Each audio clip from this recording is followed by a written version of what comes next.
Hello, everyone, and welcome to SmashBoxxTV's podcast 194. I'm your host, Terry Miller, the Disc Golf Guy, along with Johnny V. How you doing tonight, Terry Miller? Super duper good. Youngest daughter might have an eye infection, and I should have known something. She was watching something on television today after school briefly. When I was bleeding? No, it looked like she was crying, and I'm thinking, this 7-year-old has no emotions of any sentimental or any of those kind, caring, loving this is emotions. Steve's last Blues Clues. Yeah, no, she doesn't have any of that in her. So that's when I'll admit. I said, "Are you okay?" She's like, "Yeah, I'm okay." And then later I get a text saying she might have an eye infection. I'm like, that makes sense because emotion wouldn't be pouring out of her eyeballs by any means. So both my kids have some sort of heat rash. It's hot. The back of my son's neck looked like it broke out into hives, and my daughter's arms for whatever reason. So we've washed all the sheets and everything just to make sure, but they seem to react fine to a little Benadryl. And wow, it's talking kids ailments here. Right here Tuesday on nights, SmashBox. SmashBox, talking ailments. So we're glad you guys could join us. We're looking forward to a great show here tonight. I'm going to timestamp this one briefly. I come and go on some of our timestamps, but a fun one that I think is worth putting out there that I love. There are lots of birthdays, of course, every single day. My timeline has anywhere between 6 and 18 birthdays, I think was the record I saw once. A gentleman that really stands out. He's been helpful to our crew. He's just one of the kindest, gentlest, most amazing men out there in disc golf. He's not always in the forefront, and no matter what, he's always got a kind, sweet, nice thing to say. Any guesses? That's a big setup, but it's deserved. That he's helped us out in the past. He in a minor way, but he has been helpful to us. I think he's helpful to a ton of people. He's known as a very nice guy, and through and through.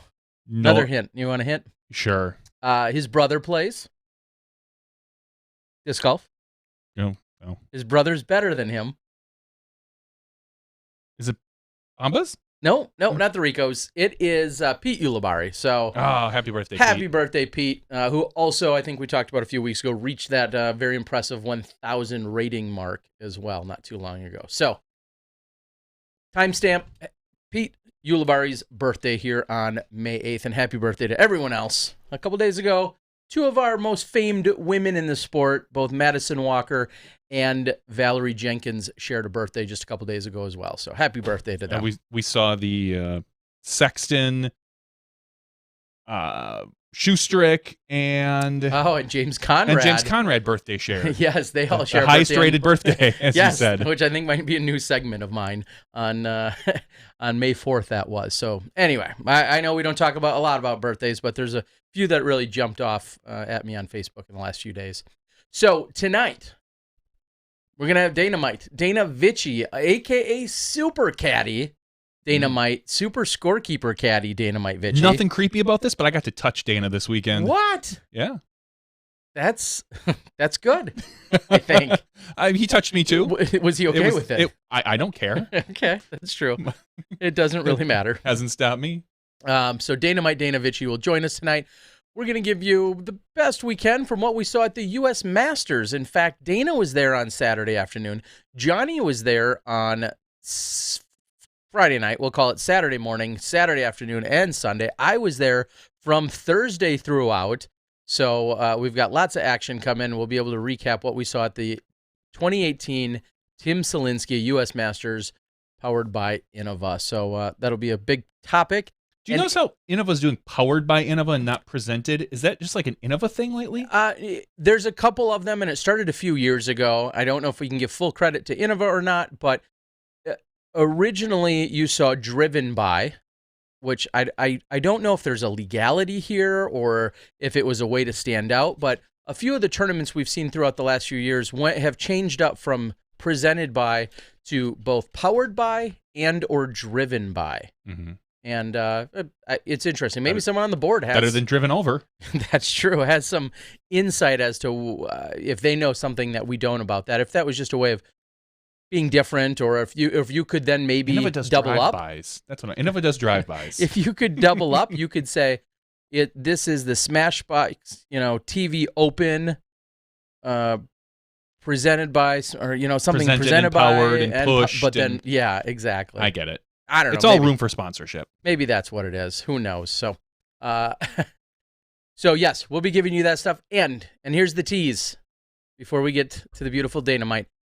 If it works out with their hotel Wi-Fi, we might have a very special guest in JohnE McCray tonight. So he's unconfirmed. He's trying to make it.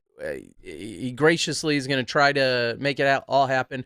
We may have to test on the fly. He was out doing a clinic tonight, and they were rushing off to the hotel. So we'll get updates as they come, and hopefully we'll hear from one JohnE McCray. But until then, we have to put up with this guy who's not quite yet 40, but he looks good. Dynamite Dana Vici.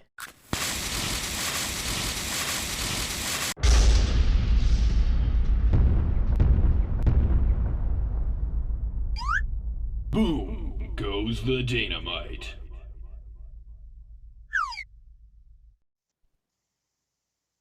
Caddy extraordinaire, and getting a brand new graphic that I haven't even seen yet. No, Dana, I'm throwing these things out here today. how you doing tonight, buddy? You didn't notice the 2 graphic, that our new one too. I am doing good. I'm doing good. Nice to see you guys. T-Dog, nice hat. How much you getting paid to wear that? Not enough. I want to address that because that's honestly, it's a good question. As many of you know, us at You're for sale. us at SmashBox, along with me as the disc golf guy for post-production, I am honored and happy to work with a ton of different manufacturers within our sport. Yeah. On any given weekend, we literally and figuratively may wear any one company's hat. This last weekend, we were at the event that was underwritten by both Innova and the PDGA. I again rode my motorcycle over to Johnny's house. Then I got to wear a helmet and da da da da. So I thought it was fitting to bust out the Innova hat. Next week might be another manufacturer's hat. I appreciate the support from all of the manufacturers. So I wanted to throw that out there. It's a good question, Dana. I'm not getting paid enough, though, is the answer. Speaking of good questions, the whole Masters thing, U.S. Masters this last weekend, as you guys have alluded to, I went and caddied for my good friend Mike Mosier.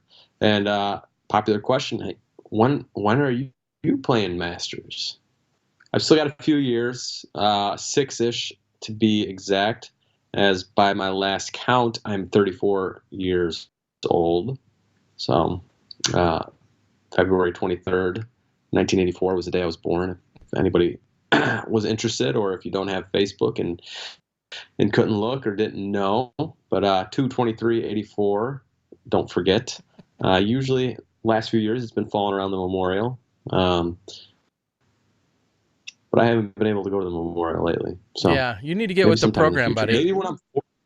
Maybe when I'm 40. Are you at all offended when someone says, well, how long till you're playing Masters? Or why aren't you playing this weekend? Did you get any of that? There might have been. I don't know. I think the beard makes me look mature. older. If I shaved it, sure. I would definitely probably not be getting those questions. So I don't know. I saw a picture of you yesterday, sure. and you looked awfully young. I look at that picture, and all I thought was, how did that guy ever pull down a woman like your wife? That kid wearing those baggy jeans, that flannel shirt. I'm impressed, Dana. You got some game, clearly. Thank you. Picture Johnny is talking about. So I found my Shutterfly account. I was looking for some old pictures. My good friend Steve from college, his dog Wrangler, he had to put to sleep the other day. So I was looking for, rest in peace Wrangler. I was looking for some pictures of Wrangler, and I found Shutterfly, and figured out my password after a couple of emails and all that jazz. And so then I saw that picture of that was taken after my first basket ace, and I had to share it. Rocking the goatee, I think 2005-ish. So we're talking 13 years ago. And yeah, there was a couple nice comments, but mostly, mostly some mean ones, or calling me some singer that I've never heard of and that makes crappy music, but that's okay. Yeah. Did you give away the answer to your question that you had asked, as in what was the disc and where was the course or the ace at? Did you ever answer the question? Yeah. So my first basket ace was in Colorado, in Glenwood Springs at Colorado Mountain College. My good friend Jason Blunk went to school there, and I would go visit him during spring break or all other breaks and during school. And yeah, really awesome disc golf course. And the disc was an X-Out Pro T-Bird. Wow. Pretty good disc. A lot of glide. Didn't take a beating very well. So I think that was probably a relatively new one, even though it would have been a little more overstable up in the mountains. But yeah, that was first time throwing in the basket from the tee. 246 feet. That's my guess. How far was it? I'm guessing 246. No, I'm going 312. No. Sub 300. I'm gonna guess somewhere right in between. Okay. I have no idea. I don't know, maybe one of our Coloradoan smashies that plays Colorado Mountain College can tell us how long hole 1 is, but I have no idea.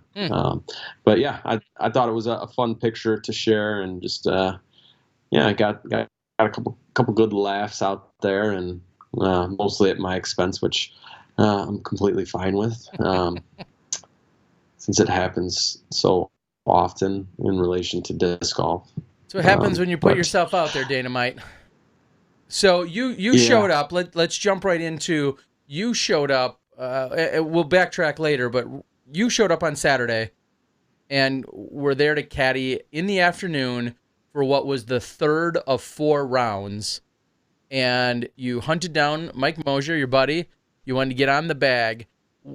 Did you guys have a conversation prior to you arriving, you and Mike?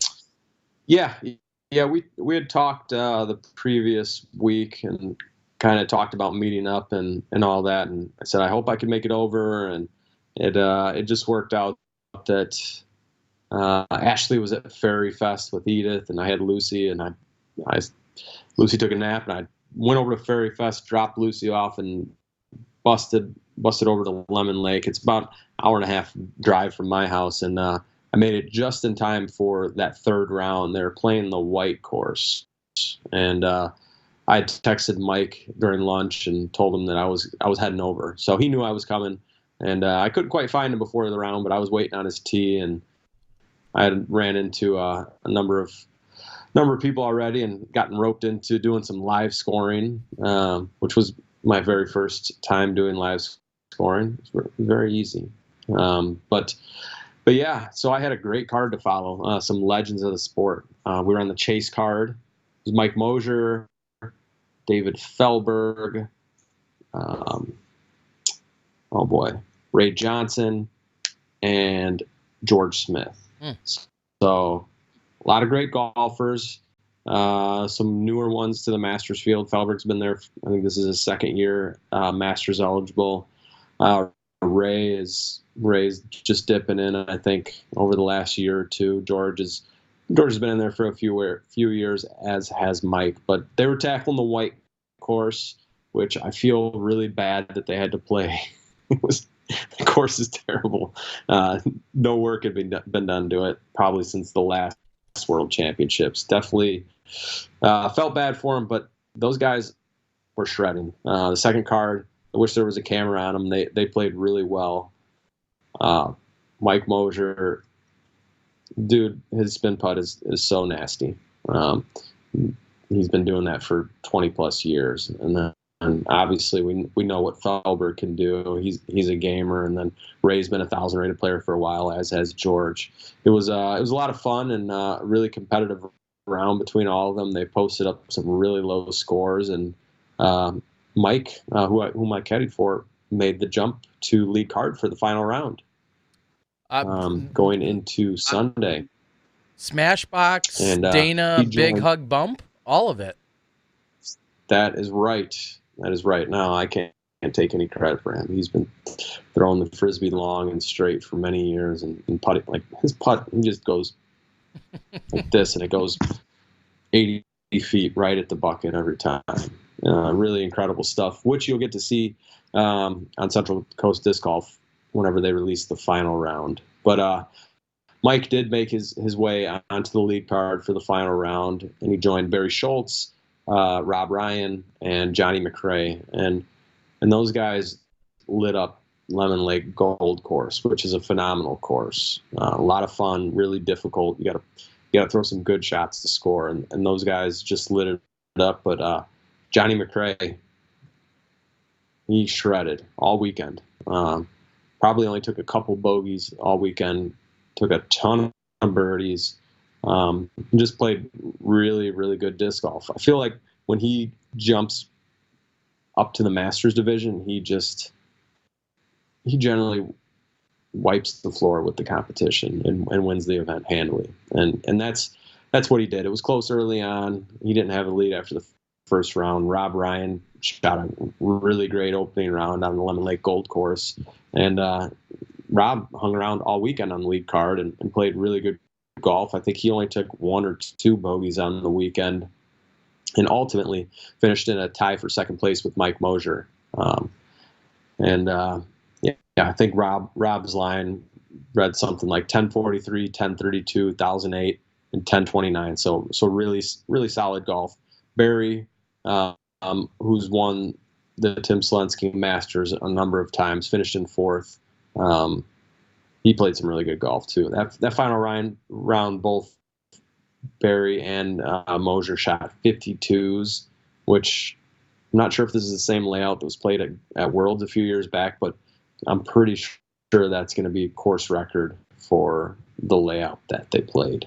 Felberg might have the course record at 51 from last Worlds. I can't completely remember, but Felberg, he did finish in 6th, George Smith in 5th, but unlike, it's kind of funny, McRae seems to shred when he goes to the Masters division, where Felberg, if you look at his stats, he has played much better in the Open division, averaging somewhere in that 1030 to 1040 range, and then averaging just over 1,000 when he plays Masters.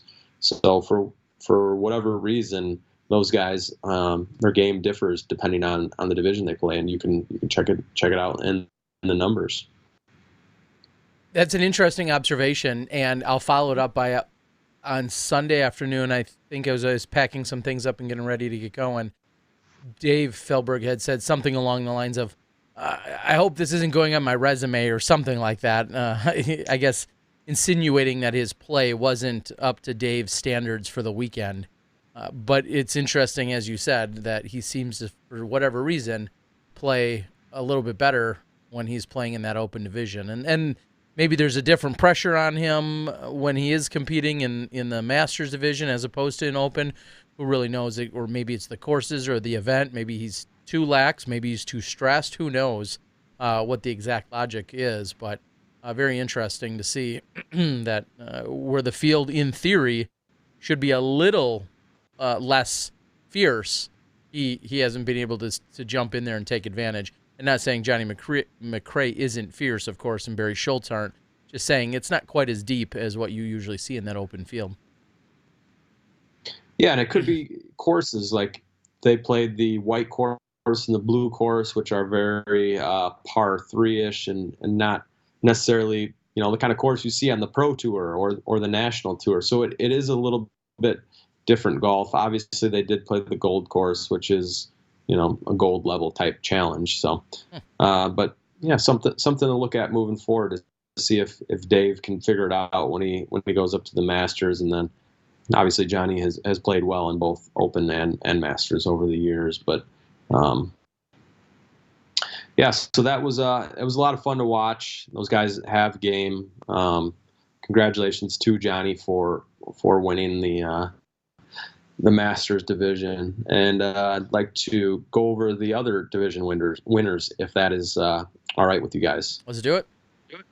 All right, winning the Pro Masters Women 40 plus. Courtney McCoy ended up at a 3 down. Leslie Todd finished in second at +1.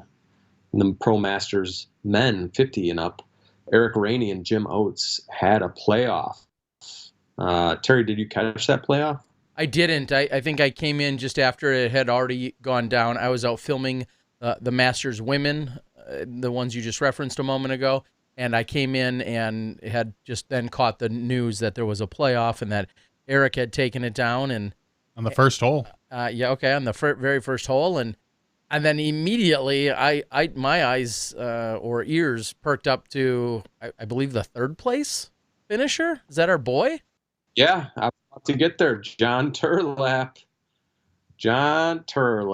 out of Nina,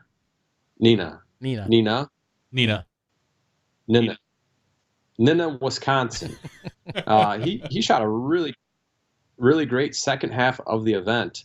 So Turlap went 982, 984 rounds 1 and 2, and then rounds 3 and 4, 1024, 1009, and both of those were the hot. Oh, I shouldn't say that. Both of those were very hot. He didn't have the hot round 3rd round, but round 4 he did have the hot round, and that jumped him up to a 3rd place finish, only 2 throws out of that 1st place playoff that Eric Rainey ended up winning. So good work to Mr. Turlap. Yeah, John Turlap, for those that don't know, first of all, I think he's open to sponsorship. He's been he was a solid open player in Wisconsin, dominated the Masters field whenever he could play. He's an engineer by trade. He travels around the country, or I should say around the world. Slept on top of me this past weekend. Slept on top of you. And that's one way to put it. He was in the bunk. In a bunk bed. He was in the bunk above me. Right next to me. In an adjacent bunk bed. And he's a baby grandmaster, so to speak. I believe he might even still be 49, actually, and turning 50, obviously, later this year. John Turlap has been has just been a gentleman that I have looked up to and admired and learned not just about golf and getting ready for golf and tournaments and preparation and the breaking down and analysis of golf, but just as a human. He's just one of the greatest individuals in Wisconsin and beyond. He's always there to lend a hand at tournaments, and he's been like I don't know if he wants to admit it, but he's always been like a father figure in the disc golf world to me personally for many years, and I consider him just one of the greatest humans out there. So awesome to see such stellar play, and he occasionally comes to me and says, "Oh, would it make sense if I reached out to so and so about sponsorship?" He knows he's getting a little bit older, but he hasn't lost a step, and again, he's such a great ambassador and a great person. He does coursework and everything else. So great showing there, John. He also listens to not only this, but the Answer Man guys and all those others, and so some manufacturer should be sponsoring that fine individual. He's a great guy. Agreed. Good dude. Also good dude. Also maybe slept on top of Johnny. Johnny Rumble. Yeah. Shout out. 18th place. Technically, he was on the 2nd floor, so I guess he slept on top of the entire household almost. We all shared a big Airbnb. Last cash for Johnny Rumble. Nice work. He had a pretty solid final round to bump him in by a stick. So good work there on the Pro Masters Women 50 and up. Barrett White. Hard to believe she's that old. Yeah. She just seems so young, and but anyways, she played some really good golf. Won by six throws over Sue Stevens. So congratulations to Barrett. I'm not even sure how many world championships she has across the different divisions or majors she's won over the years, but definitely one of the all-time greats for the women, as well as Sue Stevens, incredible player, former touring pro. Used to see her way back when on tour.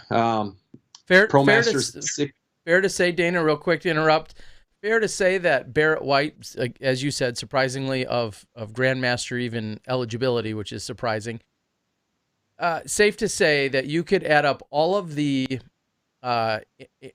ambition and enthusiasm and energy among you, me, and Johnny V, and we still don't touch how Barrett operates on a day-to-day basis.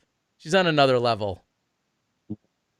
You nailed it right there. She's on another level. Love Barrett. Love seeing her out at events. I love when she comes to my events.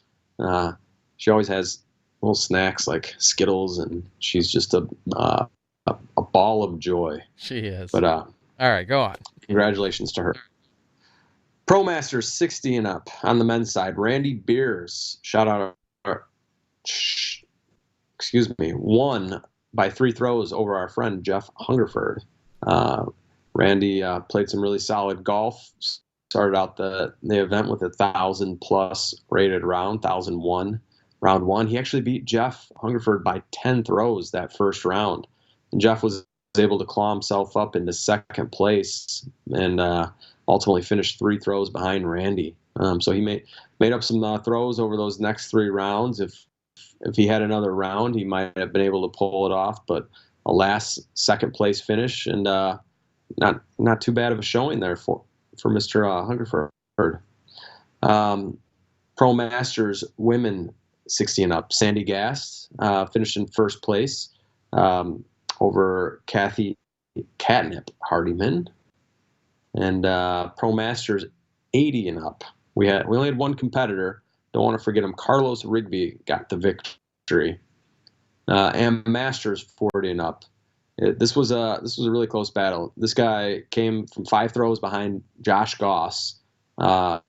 Josh, way back when I was starting to play leagues and competitively, Josh used to take my money down in Peoria, and it looked like he was on his way to a major title, but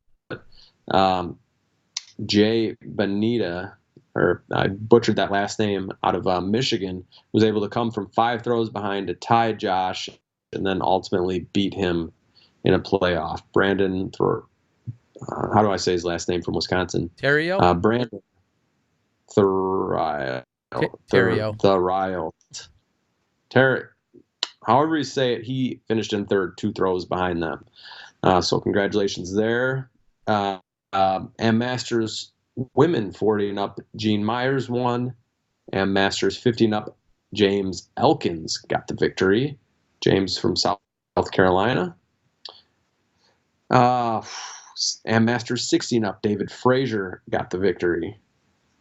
Indiana boy. And then we've got our final division, and Masters 70 and up, Rob Lee from Lubbock, Texas, got the victory. Awesome. Congratulations to all the winners. Good times, I'm sure we had. The energy was good when I was there on Saturday afternoon. Everybody seemed to be having a good time. So quite a few players. Really good turnout. I think 258 officially finished the event. So that was the 2018 PDGA Tim Selinske U.S. Masters Championships, driven by Innova. Again, it was a great event. It was great being there. It was a lot of fun. For me, there is I don't want to just say nostalgia. There's just history. I mean, these are a lot. Not everyone is an old timer, so to speak, that's been around forever in our sport that was there. There's a lot of newer people that have just found the sport in the last 5 or 10 years that just happen to be of this age range. But not, excluding them, we have so many of the legends of the game that are there. The forefathers, the men and the women. I think of a Sylvia Vokes, who ultimately was she was engulfed into another division because there wasn't enough for her division to play solely. So she went and joined another division to still make it competitive. And just the people. I mean, these are so many of the people that I grew up with that were the names and the faces of the game, and they're all have laid so much groundwork, whether they used to tour or are still touring, or these are the people that ran tournaments and put in courses. And for me, there was something special on Sunday afternoon as you're sitting around and looking at all these people that are there. I have such just a deep appreciation for so many of them, and seeing some of the faces that you maybe don't see you certainly don't see week in and week out at the Pro Tour stops or some of the National Tour stops. But this is a reunion. It's a celebration for Tim Selinske and everyone else. And I'm so glad that I was there to take it all in. I've been to a couple of them now. And you said it earlier, usually it's Barry Schultz winning it in the 40 plus division more often than not. But this weekend it was JohnE McCray's turn. It's a great event, am or pro, doesn't matter. If it's in your area and you can get there, you definitely should be going to check it out. So hats off to everyone. I know it's a massive undertaking. As you said, Dana, 258 when it was all said and done. I think 275 were registered on as of Thursday, right before the event took place. So they had an open-ish air shelter kind of facility that was, I would go on record and say, one of the single greatest venues and accommodations for a fly mart in my 25 years of playing. It was really, yeah, it was roomy and spacious, and the weather had a lot to do with it. If it would have been 100 degrees or 20 degrees, it could have made things a little less appealing. But it was I don't want to say a barn, but it was a shelter type place, pavilion that you'd find at your county fairgrounds more often than not, and it was all cleaned out and perfectly ready to go. And they were giving away food and drink, and the lots of vendors were there, and everybody was taking it in. It was awesome, and it was a great way to kick things off. And they had music on Friday night. They had a party. They had a party somewhere on Saturday night. It was really, really a great event and a great scene. So glad and honored that we could be there, and I'm glad I got to watch the battle that I did on Thursday. So to be clear, ultimately, the Disc Golf Guy channel was contracted to cover rounds 3 and 4 of the Pro Master Women, and Central Coast was contracted to cover rounds 3 and 4 of the Pro Master Men 40 plus. And so I got there early. On Friday, I got the Grand Masters that included John Turlap, who went on to take third, along with Jim Oates' opening round, which was the hottest round, and he was in the lead after the first round, them along with another gentleman, Doug and Pete Caldwell. So I followed their group. I'll eventually put that out shot for shot. And then on Saturday morning, when I had some time, I went out and covered the JohnE McCray, George Smith, Barry Schultz, Rob Ryan lead card on Saturday morning when they played the blue course. And so ultimately I captured 4 rounds. I immediately got out the last 2 of the women's, which was my obligation. And I can't say it enough. It was a really good, fun weekend with a lot of great people there. So partake if you get the chance, for sure. Next year, Pyramids, right? Over Pyramids and Maple Hill, I believe, will be the host for the event. So 2 great courses in a really great part of the country, and very much looking forward, and hopefully I can be involved to be out there in some capacity. It was weird. This was my first year, just like Johnny would have been. It was my first year to be technically eligible to compete. And as I posted on Facebook, it was so much more gratifying to film all of the action that I did and to put that out there rather than going and finishing 4 spots out of cash or something like that. It was so much more gratifying. True. So how bad was Johnny at the catch cam? At one point, I would say after the first 3 holes, I turned the camera around and to myself and I recorded it. There's a video out there if you look, and I said, I don't know what whatever you're paying me, it's too much because I'm not good at this.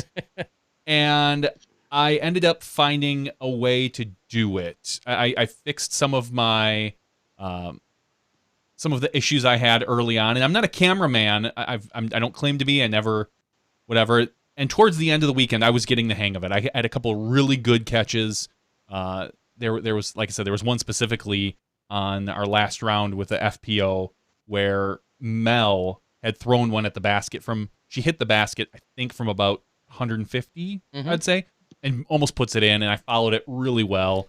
But there were some really good ones that I missed, I think, as well. So on a scale of 1 to 10, I give myself a good solid 5.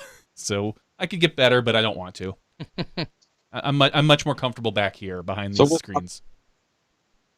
We'll probably see like 3 catch cam shots. I think in the first round the 5 videos Terry releases. I think in the first round we counted there was about 12, and I didn't look. I don't know what you did for the last round. I didn't look. Well, and to be fair, it depends on the course. Yeah, it does depend a little bit on the course, and we had a very interesting conversation, and this is a little background for everyone out there.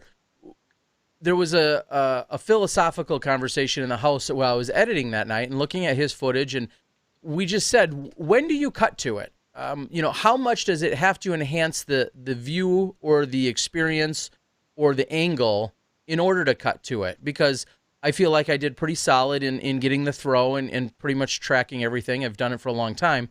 Throw is way easier too. I got to sit behind there once or twice, and it's way simpler to follow. Anyway, so and I don't watch a lot of other footage by a lot of other of our channels, and maybe I should go out and see how they do it as to at what point is it worth cutting to that extra angle. And that's something that I guess strategically I would just have to look at. In this case, in the coverage that I got, I feel like I was able to get most of the shots really well with my single throw cam. And if it really didn't enhance where the disc landed and give you some more relative perspective, then I didn't go with Johnny's option. So, yeah. But I appreciate him taking a camera and going out there and making it work one way or another. Right on. Should we give you a camera, Dana? Well, nice job, boys. No. I was gonna say, you went out there, you got this, you saw this chase card action. That's gold. You should have had a camera with you while you were out there on Saturday afternoon. I had the camera, or I had my phone out, was doing some Instagram updates at Dana Disc Golf. If you're interested in following me, Johnny, put it up on the screen. Go ahead, at Dana Disc Golf. But yeah, no, I'm good on the camera stuff. I'll either talk in front of it or play in front of it, but not get behind it. Maybe, unless you go back to your old disc golf vlog style. I was known to hold the camera for a few of those interviews during the glory years of the disc golf guy, we'll say. But these days I'd prefer to talk or throw in front of the camera. All right, the easy stuff. But yeah. So there were a few other tournaments this last weekend out in California, the left coast. Alan Risley, AJ Risley, father-son duo running the challenge, at Goat Hill Park, which was driven by Innova. Winning that, playing some really good disc golf. Oh, I heard it was pretty windy out there. It was Seppo Payu. He went 1049, 1041 to get the 3-throw victory over Chris Shotwell. AJ Risley finished in third, Yuli fourth, Bobby Music fifth. Bobby Music was up there after day one in second place, but kind of had a poor second round. I think Bobby's won out there at Goat Hill in the past, but big shout out to Seppo for the victory there. And it doesn't look like there were any women playing out there at the Goat Hill Challenge. I should say Paul Macbeth got his 100th PDGA victory. Sarah Holcomb also won on the weekend. I heard this event out in Washington is really great. The Kit Sap Classic. 235 total players. It was a B tier, and it was a shootout between our number 1 and number 2 open finishers. Chandler Fry and Kyle Crabtree played some really great disc golf. In the end, Chandler was able to edge out the victory by 1 throw over Kyle Crabtree. So good shooting to Chandler. Nice and I didn't realize this, but Chandler Fry's rating is up to 1020, which is pretty. That's definitely an all-time high. You're gonna have to excuse me. I'm surprised there. He's been 1,000 rated for years. Looked like he dipped below it every now and then, but And he first hit 1,000 rating in 2009 and has basically been there since. But this is definitely his highest rating. Doesn't have a whole lot of rounds, but he's a heck of a player. I actually played one of my last USDGCs. We ended up tying. I played the last 3 rounds with him, and hole 888, he eagled it 3 times. It was insane. If he didn't eagle it 3 times, it was 2, but I'm almost positive it was 3 times. But definitely a really good player, and got himself a nice victory, and he's got that rating way up there. So shout out to Chandler. Up in Canada, we had an A tier, the Christie Lake Spring Fling, sponsored by Discmania. Dynamic Discs. Wow. I screwed that up. Yeah, it might be time for me to go. This was sponsored by Dynamic Discs, not driven by anybody. But it was one of those 5K, 10K events. And Brad Schick opted to not go to Lemon Lake, play in the Tim Selinske Masters, but he went up to Canada, got himself an A-tier victory, rode a hot round 1 where he shot a 1030 rated round, stayed above 1,000 the rest of the way, won the Open Division. But the real battle was the Open Women Division. Lisa Ficus up in Canada, a long way away from Texas, but her and Ragna had quite the battle. We haven't seen Ragna a whole lot this year, and Ragna came out and played and showed she still has some game. And really, the difference was round 2, where Lisa beat Ragna by 6 throws, and that was the difference maker.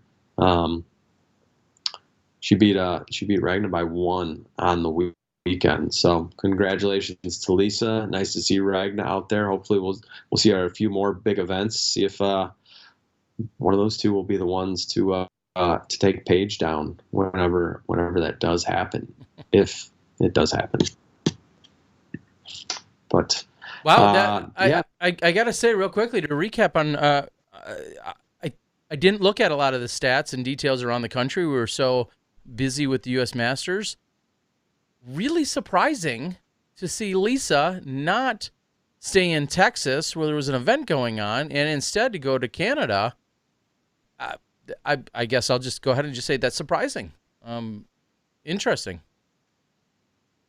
Yeah, I mean, it's taking her a little further. The tour is going to be in California here over this next stretch with this weekend. The Women's Global is coming up. The Daisy Chains is always a well-attended and event by a lot of our top FPO players. Not sure where she's. I'm gonna give a little click on her name here, see where she's playing next weekend.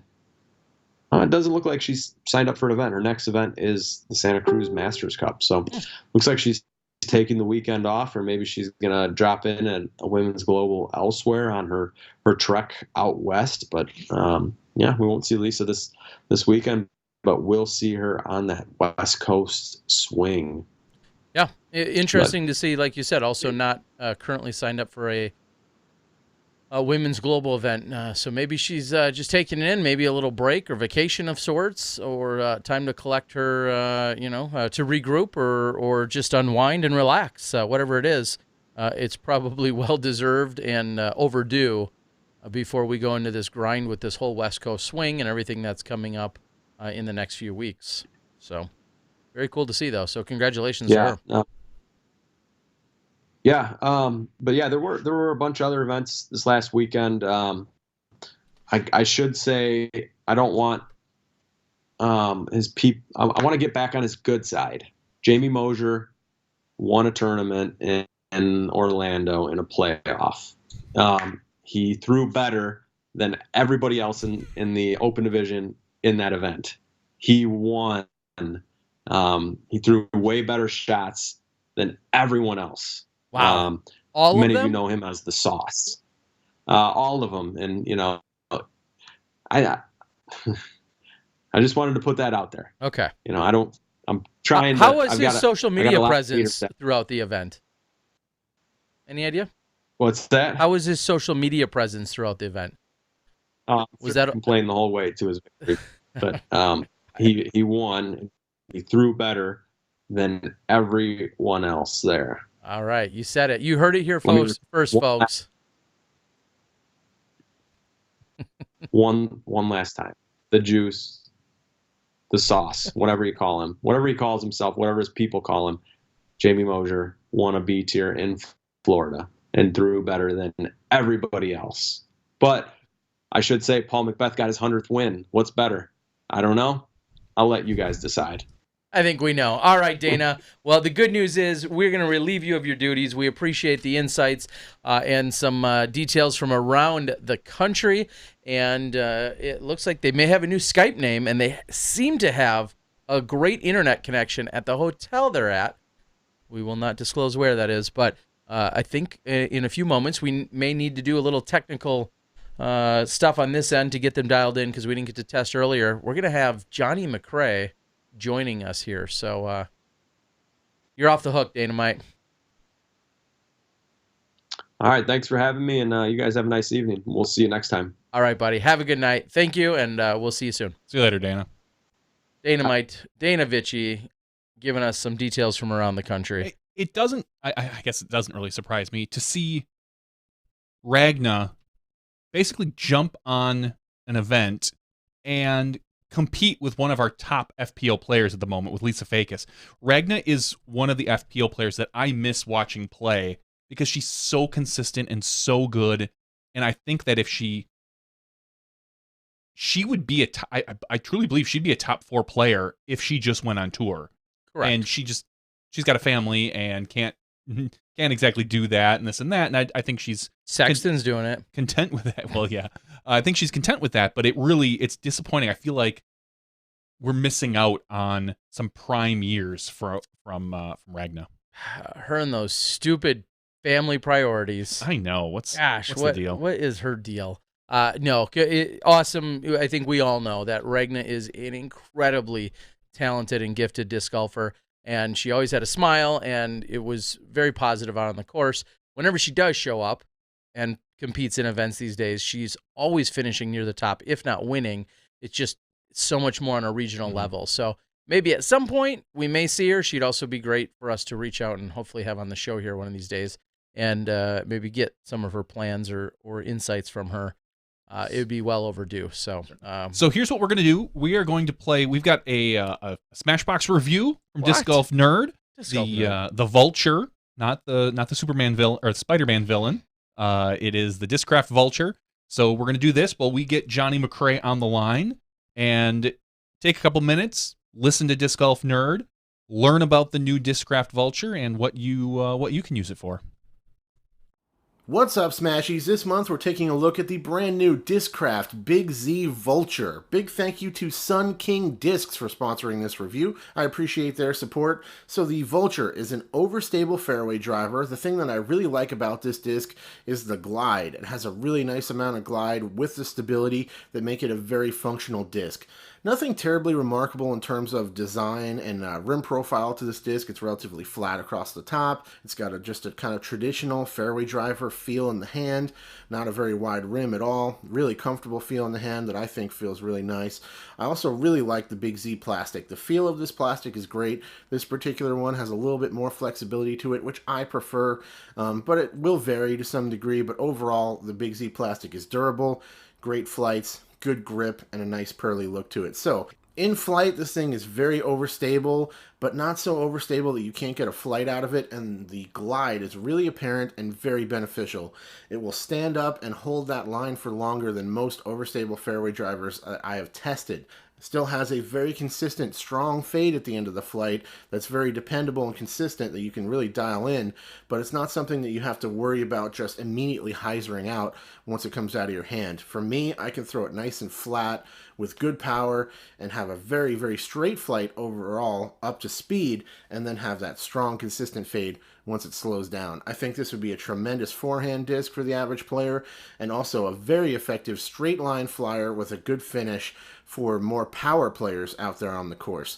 This also would be actually a really good option for a newer player looking to try out an overstable fairway driver and kind of fill that slot in your bag with something that's not so overstable that it won't fly and that still has enough glide and distance to be a little bit more workable for slower arm speeds. Really tremendous flyer. I really like the Vulture. That's it for this month. Big thank you to Smashbox for having me be a part of the show. If you'd like to find all my other content, just search for Disc Golf Nerd on Google or YouTube. I'll check you guys next month. Thanks for listening. Cheers.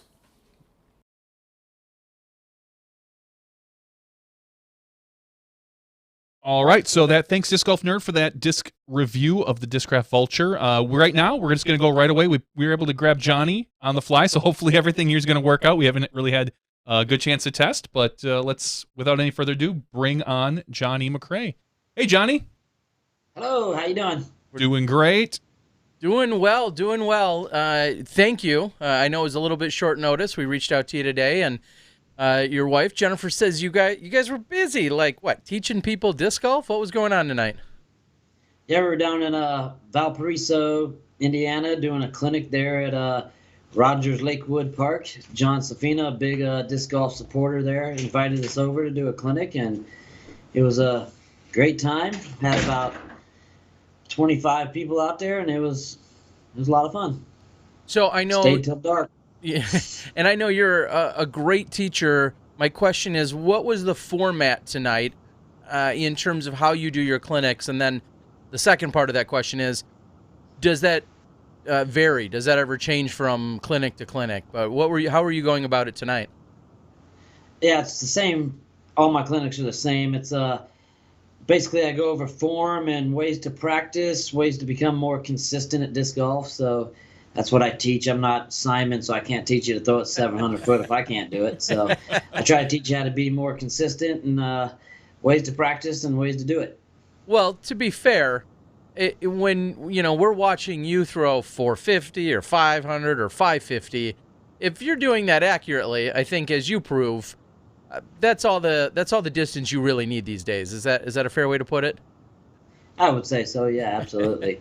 I'd say 500 is plenty. I mean, I can get one 500 every now and then. I'm right around 475 or something, but 550 happens every now and again too. So, rewind a little bit. Your PDGA numbers, mid 9,000s. Johnny and I are 10 and 14. Back in the day, someone like John Turlap, who I referenced earlier in the show, he always used to say, be able to throw 300 to 400 feet wherever you want, and you should do just fine. How much has that increased throughout the years? And when we're talking about distance, what do you think if someone wanted to, came to you and said, I want to be a solid professional, what kind of distance should they be trying to obtain with control? I would say 40, 45 feet. Okay, yeah, you're talking about make all those putts, and you'll be a solid professional for sure. All right, that's a great way to look at it. I totally agree. But as far as distance goes, I'd say if you're throwing 450, you're doing good enough for sure.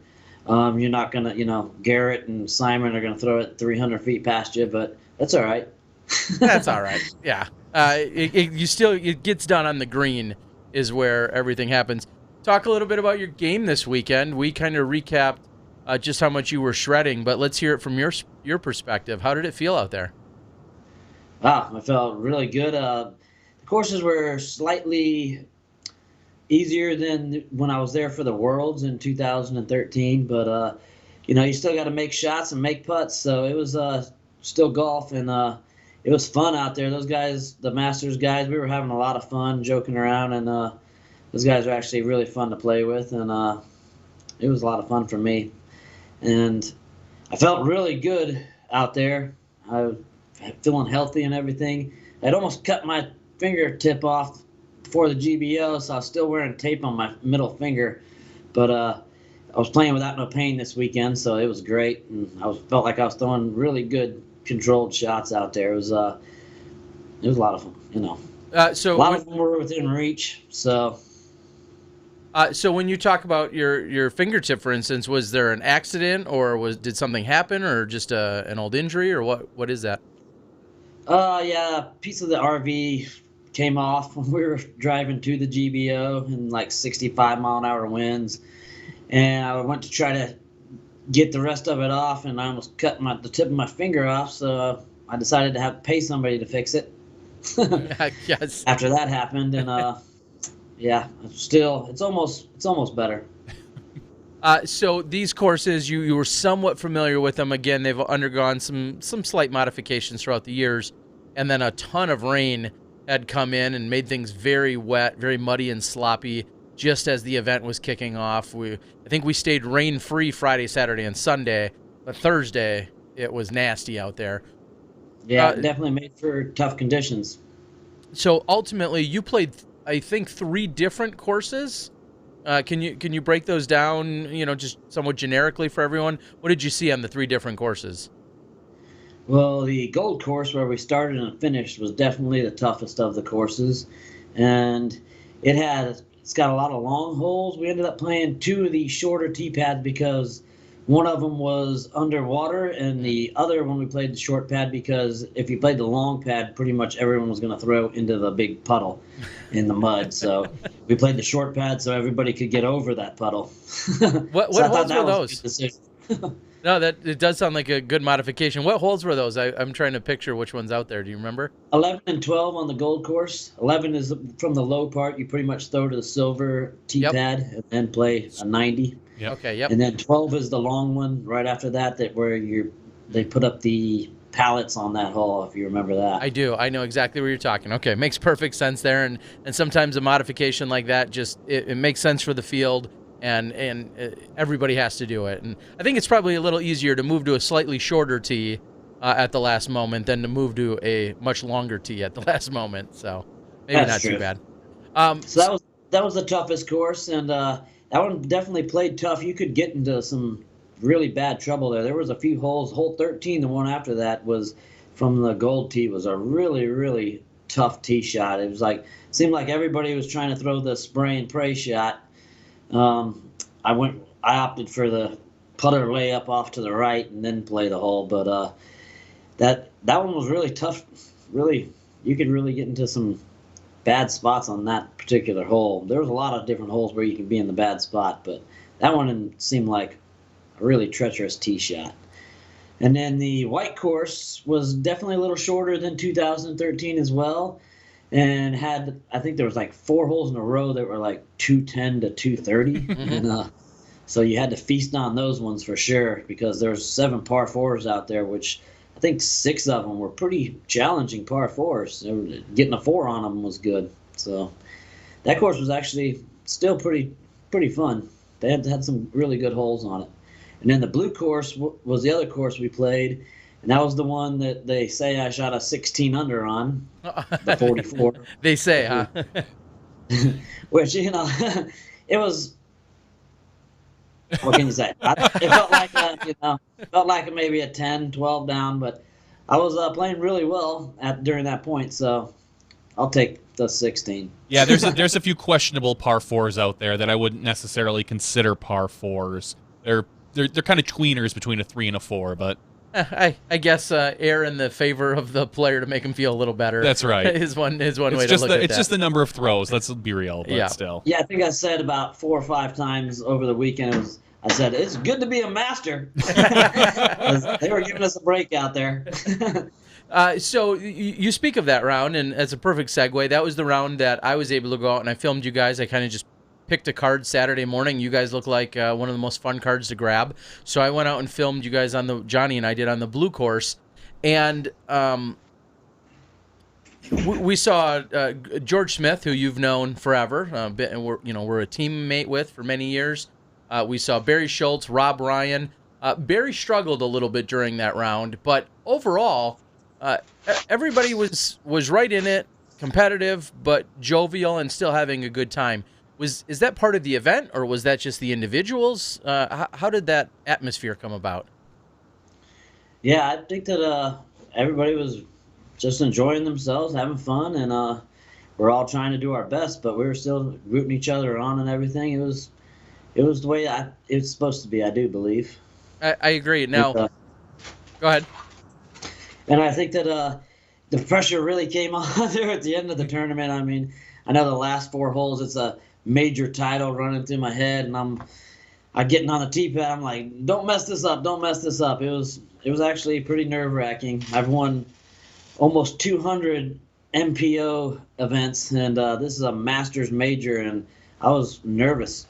That says a lot. I mean, you became a Masters World Champion in 2016 over there in Emporia, and obviously a huge honor and a great title. Are you going to continue to dabble where it makes the most sense on any given weekend? I think I saw, was it even this upcoming weekend? You're signed up for a Masters field that's got about 4 or 5 people, and that's about the same as the Open field has. Is that what I saw, or no? Or is that another weekend? I think it's this one. I was signed up for a couple. I was under the illusion, I was mistaken that you had to play in Masters events to get Masters points to get invited to Masters majors. And I was told by Mr. Downs that all pro points will count. So I was very excited about that, and I'd already signed up for a few. There's a few events that I do play Masters in because I go to the certain areas, and I got some friends that play Masters, and if I play Masters, I'll get to play all 4 rounds, whatever the tournament is, with those guys, with my buddy. And if we both play Open, more than likely I'm not going to play with them at all. So that's partly the reason that I do that. And no, I also did believe that I had to play in Masters to get to Masters World majors. So that's part of the reason. But well, it's good. I still like playing the Masters. The guys. Mickey Pennington is one of those guys I like playing with. Ben Shin at this event coming up. And those guys are really fun to play with. And I played in that event with those guys the last couple of years, and I want to play with them again. Makes perfect sense. Yeah, I was going to say, it's good that things got cleared up for you. And would you prefer to play in the Open field at this point or the Masters field? I mean, there's got to be a different feeling when you're take an event like the GBO where you have huge fields and both sides. Where's your preference right now? I like to play most of the bigger events in the Open division, but I'm playing a few of these smaller events or some A tiers here as a Masters player, but it's all about going out there and spending time with my friends and stuff. I'm not actually going back to be with the younger crowd until I believe the Great Lakes Open. So that's the next time I'll be back with those guys, so I'll be ready to go for then now. Awesome. Now, so a couple questions. I think is Jeremy Stewart out on the board, who's frequently with us, had a questions. What were your go-to discs this weekend? What are you typically throwing when you're out there, and how much did it change from course to course? Because these courses were all relatively different. Yeah, I added a few discs for the gold course that I wasn't throwing in the other courses.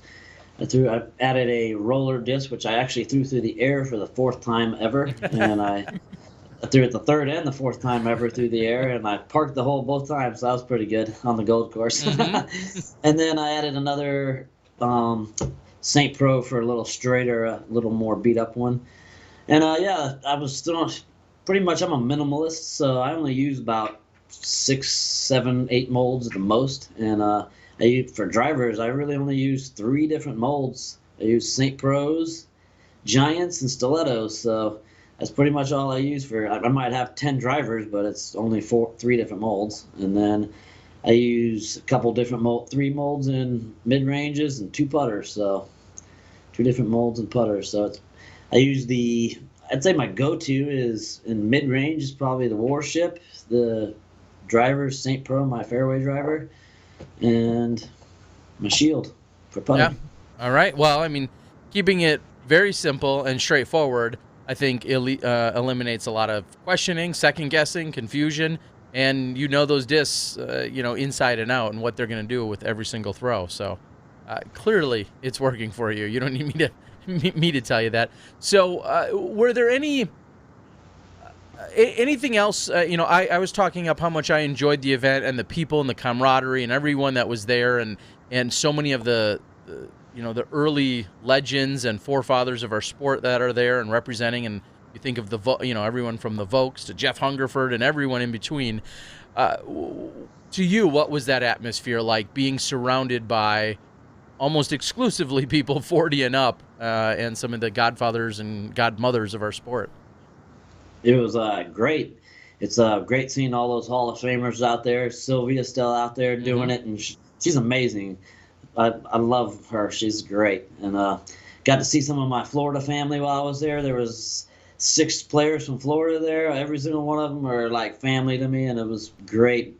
3 of us actually walked away with titles this year. Randy Beers won Senior Grands, or whatever that's called these days, and then Sandy Gass also won Senior Grands. All of us in the pro division, and then I won the Masters. So that's pretty. We were all very excited and happy about and proud of that. And then we had a couple of amateur. When I'm back home, my traveling buddy Gary Johnson, he came up with Tom Pachurik, and I got to hang out with them a little bit. And I was camping at the campsite with right next to Feldberg and Cynthia, and we were hanging out, having dinner with them and everything every night. And that was quite enjoyable. I enjoyed hanging out with Dave and Cynthia. Yeah, and that was my next question is, there's so many opportunities when you have nearly 300 people, everything from camping to Airbnbs with friends to hoteling it, and everything in between. What was your setup were you camping right at the course or just nearby? Yeah, nearby. I wish we could have camped right at the park. They didn't have showers though, and you don't want to be playing majors with no shower. I don't want you playing a major. I want to play 2 days without a shower. So yeah, we got a campsite, and it was actually right on the border of Illinois and Indiana. So it was about 14 miles away, but it took like 23 minutes because you got to drive around the lake. So, but it was very peaceful. And then in reaching out to you guys today, you said Jennifer, your wife, had said that you guys were going to maybe get a hotel. Is that a once a week kind of thing, or every few days, or how often do you guys? And is that like a treat for you guys, or is it just a change of pace and scenery? Well, we got the hotel because I was going to be on the show tonight, and we don't have too much Wi-Fi, so we probably stay in a hotel maybe 5 times a year. Oh wow! Wow. Okay, so not too often. Well, thank you for being so accommodating to make sure that you had Wi-Fi. We really appreciate that. What's next? Where do you guys go? How does your next month, for instance, look? I'm sure it's busy. Yeah, we're doing 2 clinics this coming up weekend, and then in Kentucky, and then the following weekend is the Madisonville Open A-tier that I was going to play Masters in. That's actually at my second favorite course ever. That's Mar Park. It's Madisonville. It's incredible HB design course. It's reminds me a lot of my favorite course, which is the Toboggan course up in Michigan.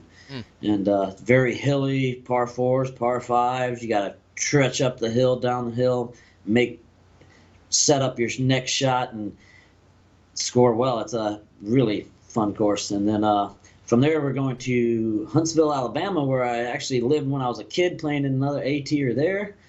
And then from there, we're going to the Tennessee State Championships in Morristown, Tennessee. And then start of June, I'm heading up to Michigan, taking like 3 weeks off. Going to visit with my good friend up there, Craig Welch. And we're going to go up to Marquette, where I'm doing another clinic. And then we're going to just visit with him for a couple more weeks and then head to the GLO. Wow. So plenty on your plate, which is really no surprise, as so many of our touring professionals are busy. And it seems like you have a pretty good balance of some downtime with friends and visiting family or friends or whomever it might be around the country, along with practice, along with clinics, along with tournaments. How do you find that balance? What are some of the things that jump out at you when you're trying to decide, okay, what else am I going to actually put on my calendar? Right. It's all depending on. We don't really want to drive the RV way out west. You got to go over the mountains. We've replaced our brakes 2 different times, and it's pretty expensive. So we don't like going over the mountains like that. We try to stay out east for the most part, and hit most of the events out east, and it was just a good time to go out there and see my friend, and it works out good because the GLO is only a couple weeks after that. So, and definitely I'm looking forward to getting back to the toboggan course. Like I said just a minute ago, that's my favorite course I've ever played, which it's kind of weird that a amateur championship course, which they use for just the AMs, is my favorite course, but it's amazing. It really is. I was gonna say, what is it about it that you love so much? I love how you have to work to play the course. You got to walk up these hills and mountains. It tires people out. It's I'm an old school guy. My birthday's in 2 days. I'll be 46, and I'm used to 4-round tournaments in 2 days on the weekend, and all these 1-round day events are a little bit different. I'm used to. I think it's more athletic and more of a challenge when it's more rounds over a shorter time. I totally agree, and you're right. You're working hard out at the toboggan, the hills that you're constantly going up, and then you're trying to hit very tight, narrow gaps, and there's distance, and there's a little bit of everything that course has to offer, which is awesome. And it's quite a compliment. You're a very well-traveled and experienced golfer. For you to say that course or that track is your favorite or one of your favorites, I think are some pretty serious accolades. So people should, I think, be a little bit more excited even for the GLO. Yeah. I think they should. It's going to be incredible. Yeah, our only challenge is we've never been live there. So we're hoping that the cellular signal is as good as it tested originally. That's going to be our challenge to worry about. And I wasn't even trying to segue, but a few weeks ago, we did have the quick conversation that when you were out playing, you were on one of the final cards. You weren't having your best day, and there was someone that was filming, and it sounded like a very amicable, very polite exchange between you and the gentleman that was a cameraman. You had asked him to no longer film you. What was in your head at that point? Was that just a distraction you weren't you didn't want to deal with anymore, or what was your, in your words, what was your reasoning for that? Yeah, it was a distraction. He was not a professional videographer or whatever you want to call it. And I just wanted everything to be done the way that it should be. Okay. Simple enough? Simple enough, exactly. And I think what that has done in the greatest way is that has sparked a conversation about overall media policy. I think later had Steve Hill from the PDGA, who's working as a media guy over there, along with Steve Dodge, who obviously helps or is the in charge of the Pro Tour, and then people like SmashBoxx and the Disc Golf Guy and Central Coast and Jomez. It really starts, we have to take all of these feedbacks and instances and start being a lot more analytical and say, okay, what is the policy? What is the procedure? What is the protocol?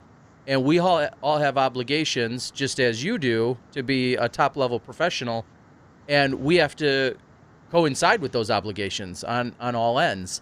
So if anything, I considered it a really good learning opportunity for everybody, and that may help set policy and procedure moving forward. So yeah. So that might work out. That's good. Yeah, it is, because I think you know this more than anyone. You want to play golf at the highest level, and the last thing anyone else wants to do is to take away from that. The media has a job to do, but your job is first and foremost. You're the player, and you're trying to score the best on the course.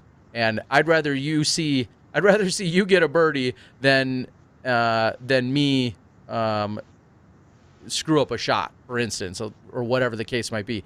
The play is what's the utmost importance there. And I think we're all learning and growing in that process. And I think we're getting closer and closer every weekend. I believe so, too. Pro Masters Worlds, Kansas City this year, thinking about the Masters titles that you have and and where you're going to be throughout the year. I assume Pro Masters Worlds in Kansas City is also on your radar? Yes, it is. Yes, it is. I was just sending some messages back with Pete Cashin just a couple minutes ago. So, yep. Looking forward to going and giving him a hug and seeing all the Kansas City people. Now, is that going to be not obviously not Swope? That's going to be Waterworks? Maybe Olathe? Do you know the courses that they're playing for that? I assume Cliff Drive in there somewhere, maybe? Maybe Blue Valley? Blue Valley is not a part of the Masters Worlds. The Olathe, I'm not sure if that is. The Cliff Drive is, but I won't be playing it. Swope is out of the ground, and Rosedale is being played. I won't be playing that one either. The Masters Division is playing 2 courses. We are going to be playing the Waterworks course, which is a famous course, beautiful view. You guys know that one. Yeah. And a new course that's a little bit more north of Waterworks. It's called Bad Rocks or something like that. I haven't been there yet, so I've heard it was really, really nice and challenging. So good. Looking forward to seeing.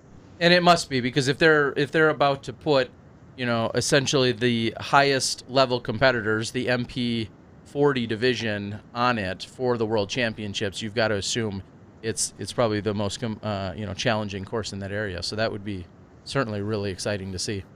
Yeah, I was actually hoping that we would play Blue Valley, but it didn't make the rotation. That's another one of those where you need to work to get up and down, a lot like toboggan. Exactly. Workout. Now, are you a little biased? You're not always carrying your bag. Do you have a little bias here that you've got the one of the greatest caddies in the world next to you carrying your bag?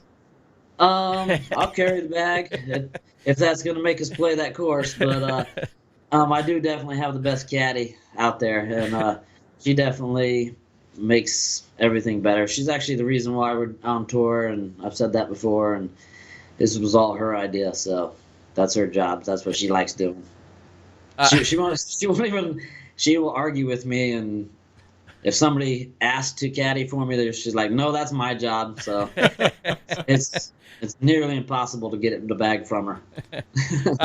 Is there ever a time where you look at her and you think, just let me take the bag from you? You look exhausted or something. Has there ever been a time where you just want to relieve her of the duty?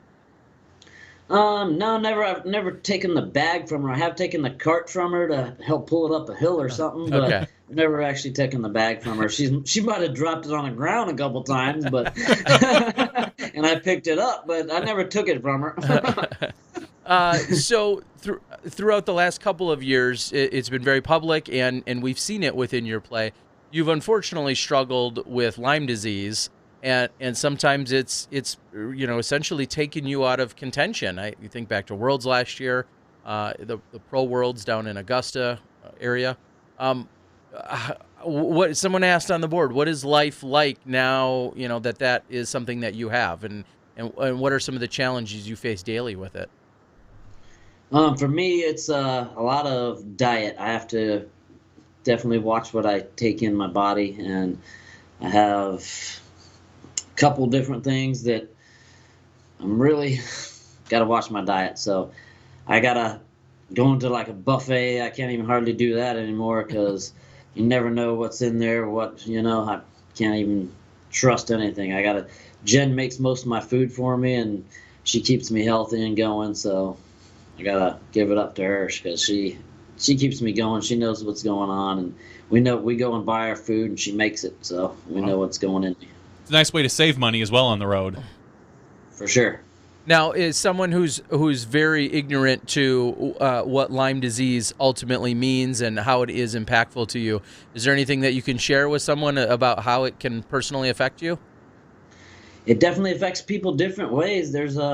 I'm probably, even though I'm not fortunate at all, but I'm fortunate in certain aspects that it doesn't affect me as bad as it does other people. It is pretty much neurologically with me that it's affecting me in my what's going on here.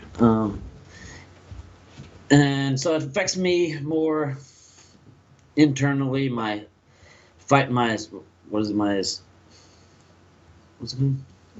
What?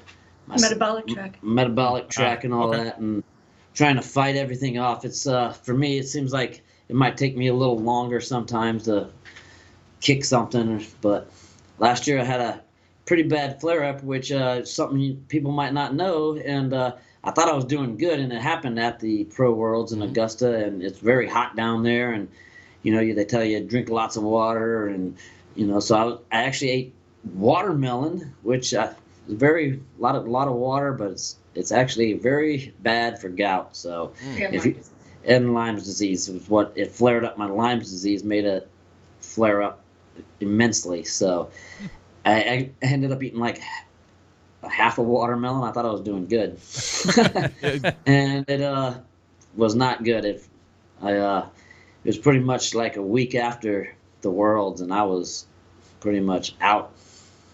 Yeah, I suppose learning what you can and can't eat is maybe an ongoing thing. Hopefully, you can get your diet down to the point where you know when and where things are going to spring up, we'll say. Exactly. That's what it's about, is knowing what your body will usually tell you what's wrong. If something's not, when you're eating it, it tastes weird and all kinds of stuff. Your stomach will try to reject it.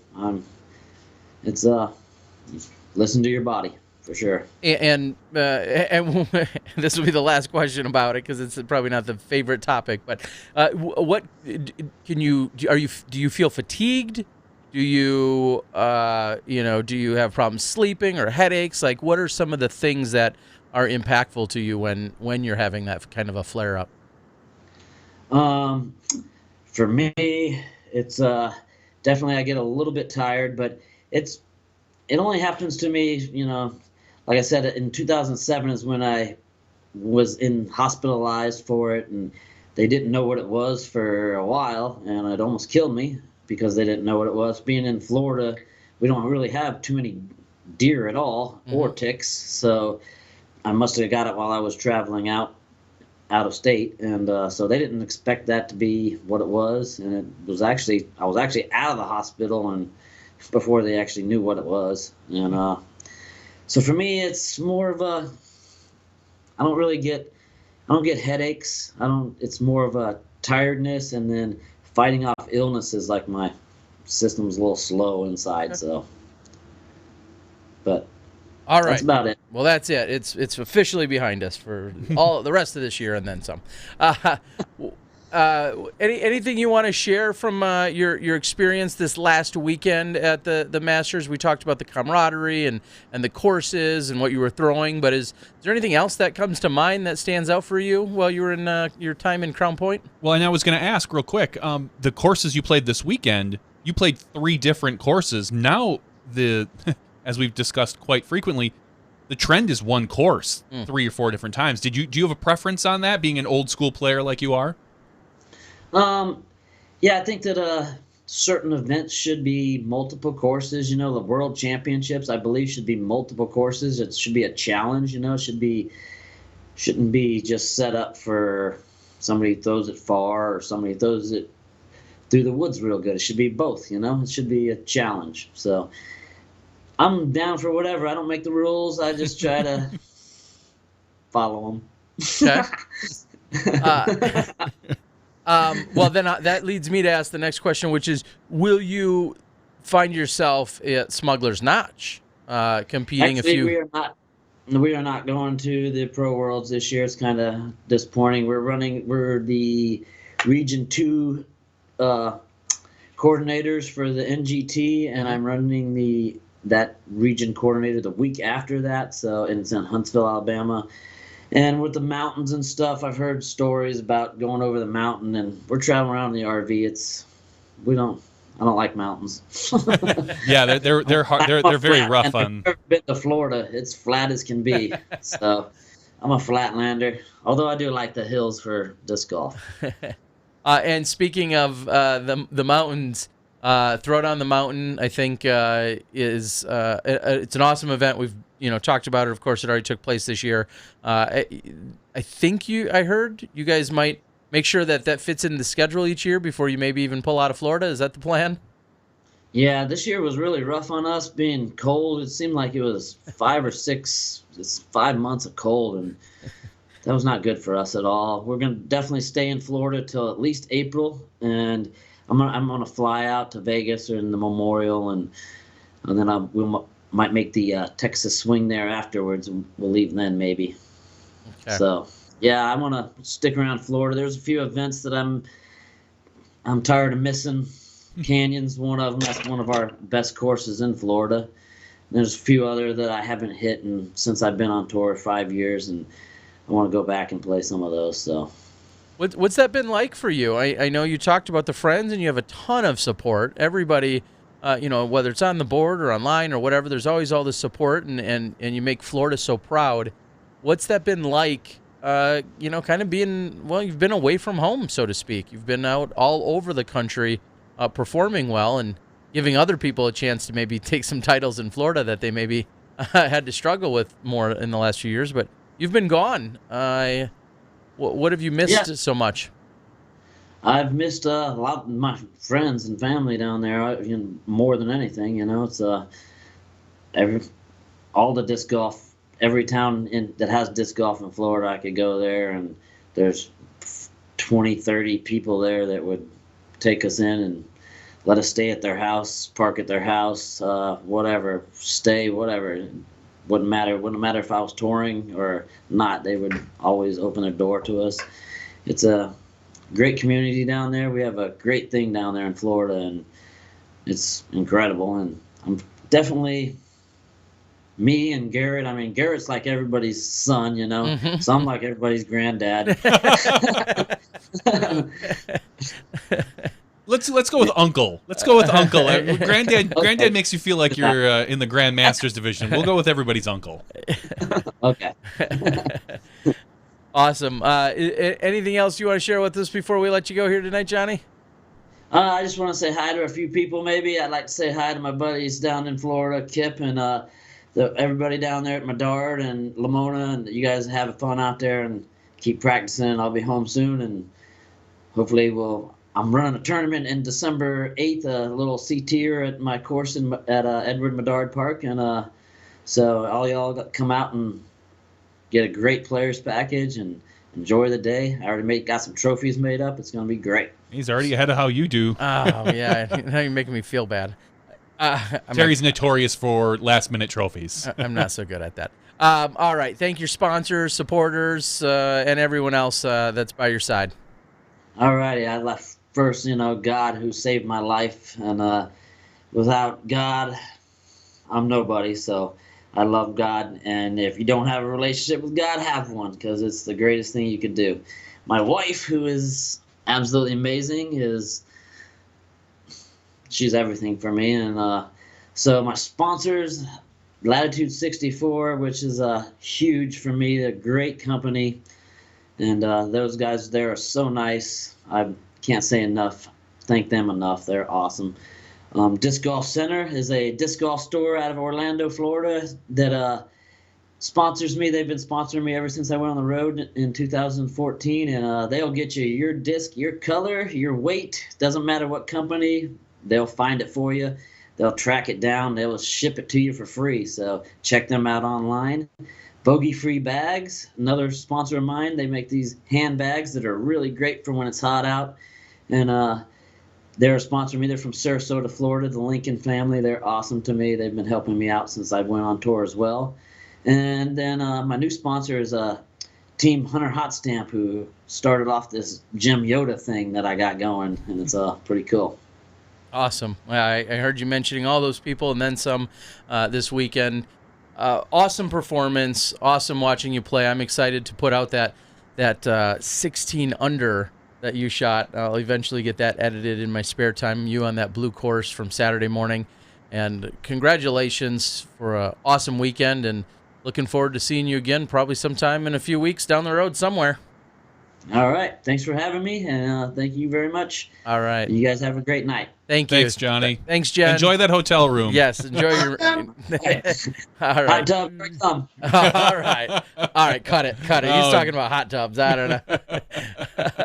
All right, JohnE McCray graciously Again, I'll admit, I reached out to him today. I reached right out to his manager and the control person, Jennifer, and I said, hey, is there any chance that Everything's got to go through her. That's right. And I said, is there any chance that you guys could possibly join us tonight? She said, I'm not sure about our Wi-Fi, and we're doing a clinic.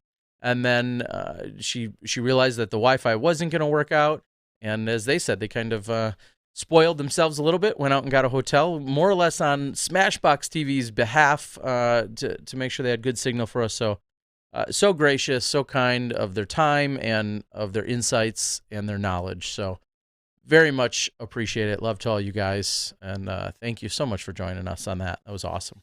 And just whether he won or not this weekend, he was definitely due, or as I think the the tour would say, it's about time.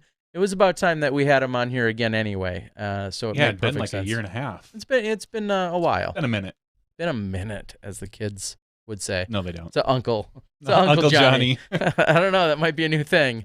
You heard it here. Is that a Smashbox exclusive? Uncle Johnny. Uncle Johnny. I don't like Grandpa. I mean, I agree. Double G can be everyone's kid, but sure. It's not no Grandpa Johnny. No, not We'll yet. save that for later. He is certainly good people. And, of course, as always, thank you to our board who had a couple of great suggestions or questions that we could feed him as well. So very much appreciative. Wow. That was great. It's so good to catch up with him. Oh, we're so used to seeing Johnny in relatively fierce competitor mode. He's out there playing with these young guns. He's out there trying to win a tournament. He's often finds himself on the lead cards. And he's got his headphones in. Sometimes he's bobbing his head, getting into it, and he's usually fierce out there. Fierce, but having fun, and it's great to get him and talk to him outside of in between shots. Because this is such a small but kind of funny story. I had the chili at the Masters, so go in, get your chili in between rounds. I thought it was a funny meal to have. Because normally you think of chili in like a more of a fall or winter environment. This was an 80-degree day.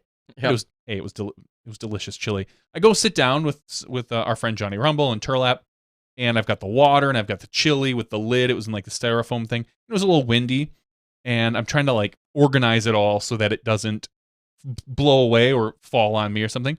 Out of nowhere, Johnny McCray comes walking up behind me. He's like, "Oh, hey man, let me get that for you. You don't want that chili lid hitting you or anything like that." He put a bib on you? No, he grabbed all the trash that, the garbage can was like 30 feet away or something, picked it all up, walked over, went out of his way to come by, grab it, and then throw it away for me. And I just thought like, oh, well, thanks. I didn't need it, but I really appreciate it. He cleans up better than you do. He definitely does. So it just goes to show you, Johnny can sometimes get a tough rap online because of some of the things that we've seen in the past, but he is down and down just a great guy. Yeah, absolutely gracious and always out and fun loving. There's competition and he's there for the job, and and sometimes you got to get a little bit more dialed in, and we see that out of him as well. So it's great to have. So speaking of the chili, thought you were going somewhere else with this story. One note on the weekend was someone who's normally a competitor, a fierce competitor in the top ranks at Masters eligible events is one Patrick Brown. And I think it was was it Saturday morning it must have been Saturday afternoon or Saturday morning. It had kind of rippled throughout the event that Patrick Brown, I think he had posted on Facebook, which I hadn't personally seen, but that he had withdrawn from the event. And some sort of, he said it was food poisoning. I'm calling BS on that. Not that he's lying. I'm just saying. I thought I'd heard there was lasagna as well. It was like a lasagna mastacholi type thing, which I ate. Okay, and I thought that's what he had said he needed. Correct. Everybody else had the same food he did. He was the only one that had some sort of issue with it. My guess is that it wasn't food poisoning, that it was either a bad reaction to whatever was in it, or just maybe his body just didn't take it well. But I didn't like the term food poisoning because nobody else on the course got it. And if there was food poisoning, that chili was all being scooped out of the same thing. The lasagna was all together. I think Patrick probably just didn't sit well with him. Yes. So I he think ended that up would withdrawing. that would be a fair way to put it. And by no means am I trying to, call out Patrick or anything. We're just God, stating no. that was part of the story. A lot of people had asked as to what had happened, and that's what he posted. And I completely agree in the sense that food poisoning, I think, is maybe a strong use of the situation, only because it seems as, like you said, he was really the only one truly affected in that capacity. And he's not the only one that says things like that. Like I hear people like, I think I got food poisoning at this thing. It's like, you were with a bunch of other people. How come you were the only one to get food poisoning? Rick, our cameraman. Yeah. Let rewind to the memorial. There were 6 or 8 or 10 of us that all went out on Saturday night as the tournament has ended. We all went to the exact same Mexican restaurant, all seated at the same place. Rick got an order of whatever it was, some kind of tacos, I believe.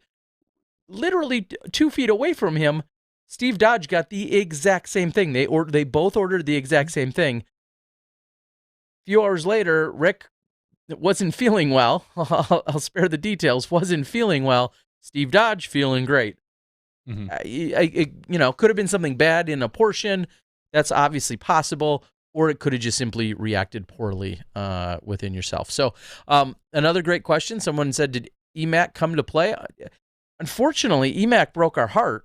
EMAC was slated to share the Airbnb that John Turlap had organized. I referenced him early. John Turlap and Tom McManus and Johnny Rumble and yourself and me and Trent all were locked in for this Airbnb. And a few days before the event, Eric had reached out and just said that he wasn't going to make the event.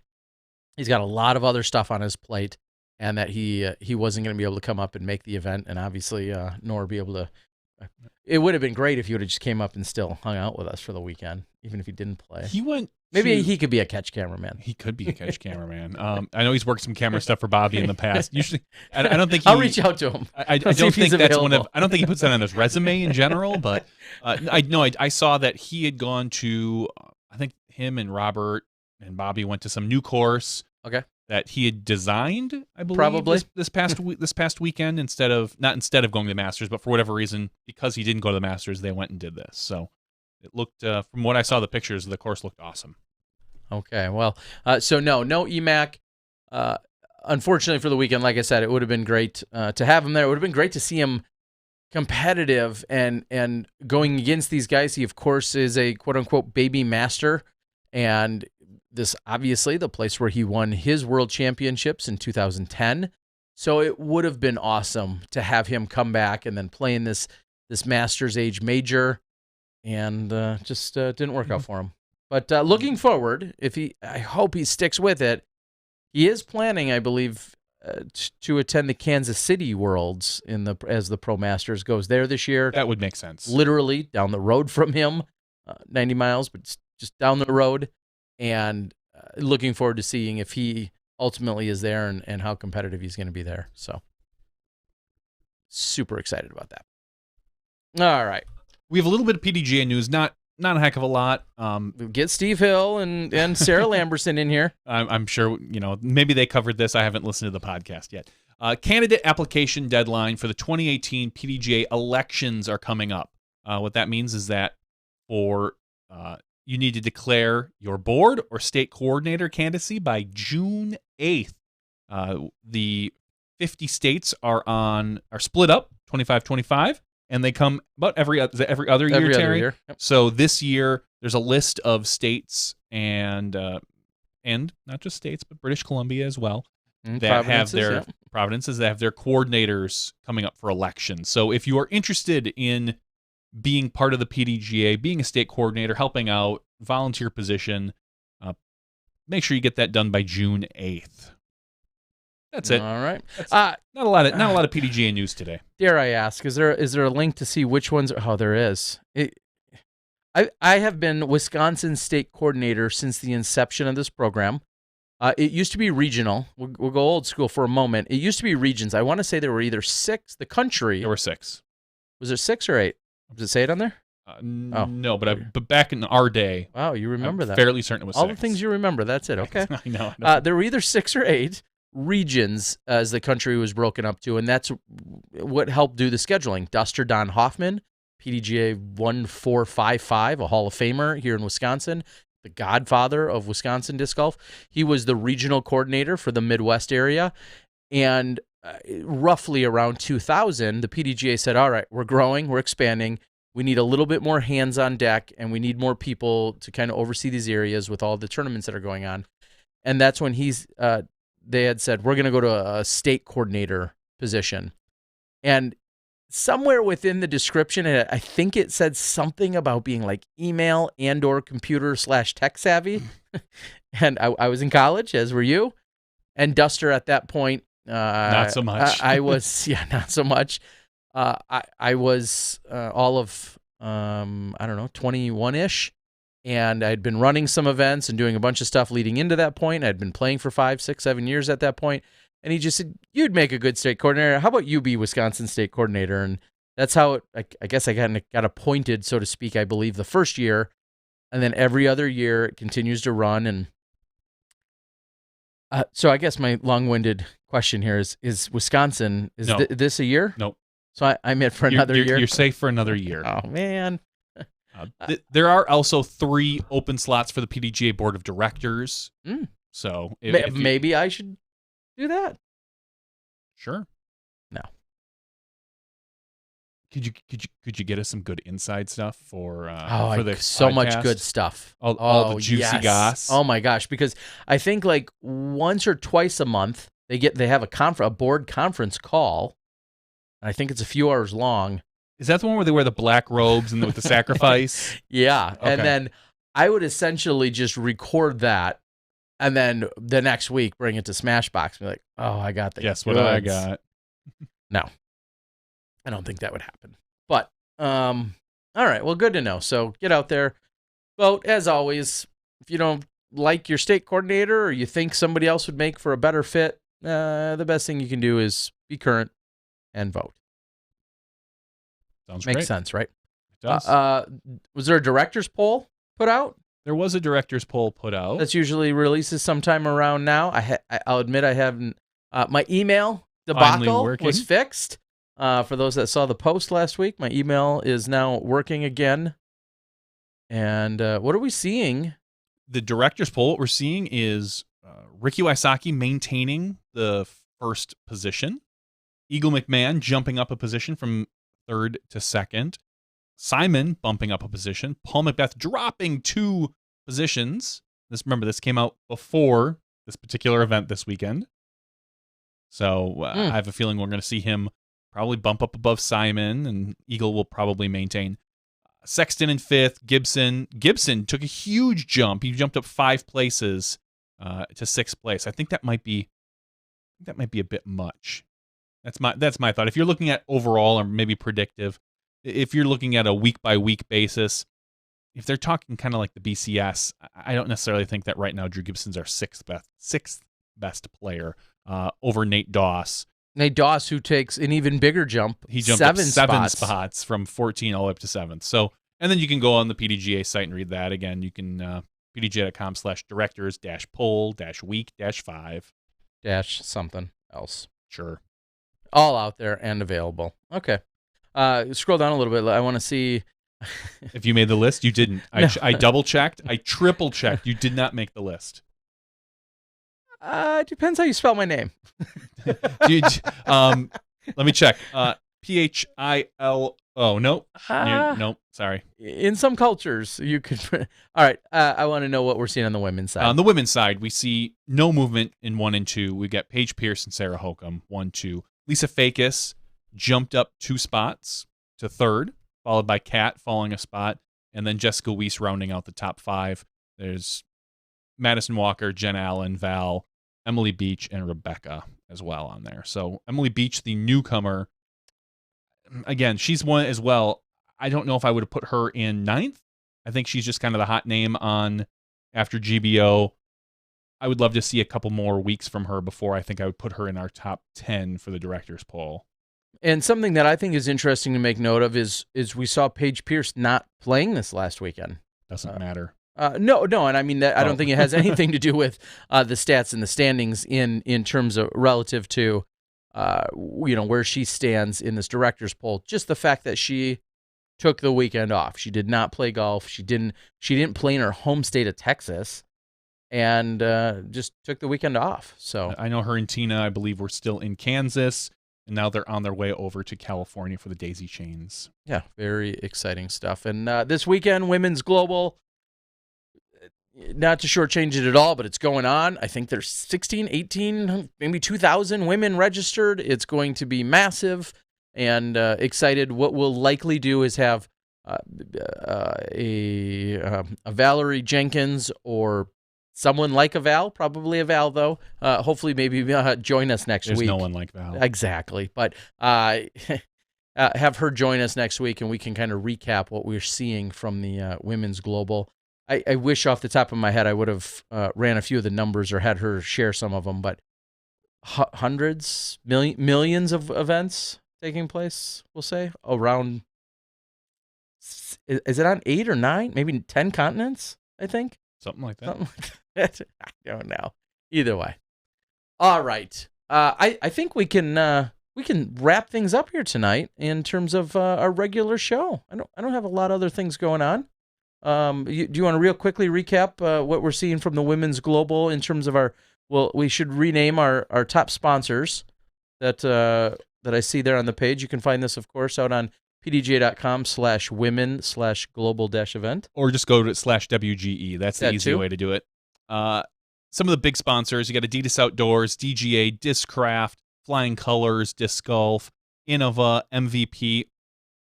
Most of the major manufacturers are out there doing something for this event. So go ahead, take a look at it. It doesn't give you, this particular page doesn't give you any of the details as far as stats, but we'll get those from Val next We week. will. And what, in the after show, I think I saw Steve Holloway from MVP out at the Sacred MVP Open grounds. He was at Maple Hill. I think he even had a conversation with Steve Dodge this week, or today, I should say. So great seeing MVP guys out there, probably talking about some of the stuff that we'll see for that event. And also something brought to my attention, which I wish I knew more details of because it was brought to my attention minutes before the podcast. A little different game plan at the San Francisco Open in terms of how some spectators are going to be there and on site. I think there's some spectator opportunities for you to come, and some VIP passes and maybe some gate fees and other things. And if I get the details, I'll share them. But I know that's all happening for the San Francisco Open, which is the next Disc Golf Pro Tour event. All right, of course, in the after show, we'll also give away something for our wonderful Patreon supporters. I believe I am again up to speed.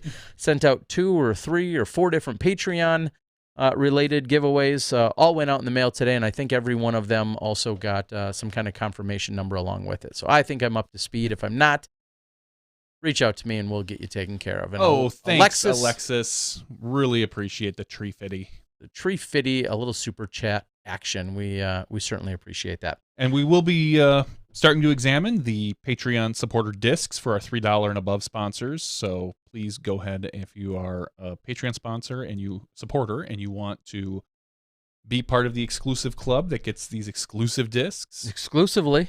$3 now. That's what we ask. It's $3. It's $3. Okay, that sounds great. All right, ladies and gentlemen, we're going to call it for the regular show. As I said, we'll be back with the after show with some disc golf and non-disc golf nonsense. That's just how we roll. So for Dynamite Dana Vici, thank you for joining us and giving us your insights. JohnE McCray, along with his amazing supporting cast and crew in Jennifer and the rest of his RV family and people from around the country, thank you so much for graciously joining us. For Johnny V and myself, Terry Miller, the Disc Golf Guy, that's been podcast 194. We'll see you in the after show when you step inside the Smashbox. Thank you to our $2 and above patrons. Your name is listed below in the credits. If you are interested in being listed as a producer in the SmashBoxxTV credits and supporting this and other fine podcasts, please visit patreon.com/SmashBoxxTV.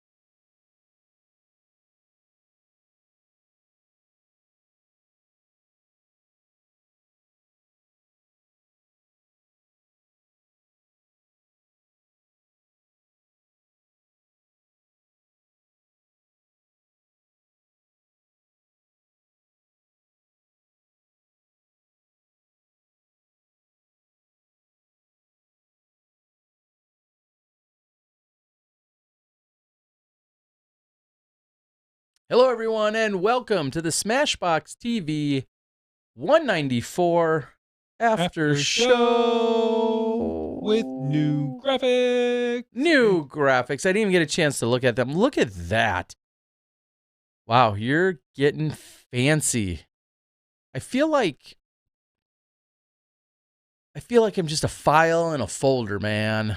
Like, Kind of does look that way, doesn't it? makes me think I'm a filed away. Well, All right, Johnny V busting out some new graphics. Make sure. Am I just a jerk? Because one of the first things I do when I look at stuff like that is the first thing I look for is make sure everything's spelled correctly. No, because I do the same thing. Okay, my name after show. Okay, good job. It looks like everything there is spelled correctly. The funny thing is, I'm looking at the top graphics, and you can't click on those, can you? No, it's a video. It's not how it works. I mean, you can try to touch them, but it doesn't work. You just reach out and touch somebody. Well, welcome, everyone. This is the podcast 194 After Show. During the regular show, we, of course, caught up with Dynamite Vitchy. We also had a Vulture review, I believe, from Disc Golf Nerd. We did. Thank you to Disc Golf Nerd, along with his supporting sponsor for that, which I believe was Mike Barnett over at Sun King Discs. Thank you very much. And then we had Latitude's own and Florida's pride and joy in JohnE McCray. Graciously joined us. We talked a lot about the U.S. Masters, a little bit about what his upcoming year looks like, and then some of his strategies for when he's out on the course and what his plan is here for the remainder of 2018. So thank you guys for joining us. It's the after show. Anything goes, almost. And the most important component of the after show has got to be the giveaway. How can people be eligible for a giveaway, and what kind of things can they win? What can you win? Well, in order to be eligible for the SmashBoxxTV Patreon giveaway, you need to go to Patreon, that's patreon.com/SmashBoxxTV, become a supporter for as little as $1 a month, and you will be entered into the weekly giveaway. So that's $1 for a month on a weekly giveaway. Sometimes that's 5 weeks a month. Oh my gosh, that's ridiculous. It is. You can win things such as signed discs, unsigned discs, minis, towels, t-shirts. We've given away lots of stuff, just random things that, cool minis or something we get from an event, little packages, things like that. We've given away a lot of different things. Tons of different things. Usually, and even though we missed it for last month, once a month we give away a disc member package. Okay. We were actually busy at GBO, so I didn't have a chance to arrange or that. And that's like a $50 giveaway. So that is one of the really cool things that we do give away. I'm going to have to check in with accounting here. I don't believe we give away all this stuff. It doesn't make sense. Actually, normally we give away 2 of those $50 packages a month. month. Oh, my gosh. Because we give one away, and then they send us one as a bonus, say, hey, thanks, guys, for supporting us. And then we turn around and give that away. We need some checks and balances up in here. I just want some checks. Too much stuff. Too much stuff we're giving away. But seriously, thank you guys for being Patreon supporters. Of course, it goes to helping out with what we're doing here on Tuesday nights. It goes to the giveaways. It goes to supporting our regulars who are joining us on the show and giving us insights and information week in and week out. And it's going to help us grow and expand to doing bigger and better things with every single contribution. So thank you guys. And we also appreciate it. Even if you don't give us anything, if you just give us a little love or attention, man, what more could we really ask for? So after show, as always, anything goes. Your best bet to interact. Ask a question, tell us a story, give us an update, plug your product. Well, we might ban you for that. But no, anything you want to do, please head out to the YouTube chat. That's the best way to accomplish all of that. Jeremy Stewart a moment ago said Terry's the Oprah of giving away baskets. Yeah, on your private or personal, not private, your personal Patreon that you do for a lot of the post-production stuff that you are involved in, you are giving away like a basket or 3 or 5 or simmer 12 a month or something. Yes, if you are supporting SmashBoxxTV, as always, we appreciate it. Also have a disc golf guy post-production Patreon Am I involved opportunity in that? Do I have a chance to as win that? well. When you take that, does my name go on there? Or do you It does, and then How if it come I gets haven't won? drawn, Seriously, how come I I will haven't? just delete you. That's fine, actually. That's what I like to do, is just delete Oh, you. no, then I'll take it and I'll give it away like I'm some sort of superhero. But I'll still make you ship And it. I have committed to giving away at least one basket a month. Funny but sad story. Last month, I had to get caught up, and then I was confused. I ended up giving away too many damn baskets. I gave away 3 baskets. How do you get confused? And here's the worst part about it. I'm glad I gave away 3 baskets. I'm trying to spread the love. I think that's going to bring the total to like 14 or 15 actually this year that I'm doing. But the problem was, I think I accidentally deleted the video in which I gave away these 3 baskets. And I can't redo it because it was actually a live video shot right to YouTube. So it's not like most of the videos where you have a copy on your computer and you upload it. I shot it live, and I never made a copy of it because that never even dawned on me. And so I think I ultimately deleted it. But all 3 individuals that I drew names for got their baskets. So that's what really counts. So we're going to do the Patreon giveaway here any minute. We're going to go with, I need a number for the number of times I'm going to draw this, or the number of times I'm going to hit the generate button. I like 4. You like 4? They played 4 rounds at the U.S. Masters this weekend. All right. We're going to go with 4, and then we'll answer a couple questions on the board here. All right. Ali says, can't you have a live crowd screaming during the giveaways? Number 1. 140. Number 2, 159. Number 3, 53. And number 4 is the 51st person on my list. I sorted it by address. It's the first time I've ever done that. So 51st, First time. Mike Cullerton. Congratulations to Mike Cullerton. I know he's won in the past. I don't think Long it's time been, ago. I was about to say, I don't think it's been recent. So congratulations to Mike Cullerton. I will send out an email. We will get you something shipped off in the mail relatively soon. So thanks to everyone who is a Patreon supporter. Like we said, it really does help us out quite a bit. And we can't do a lot of the things like me waste my time making new graphics at my real employment.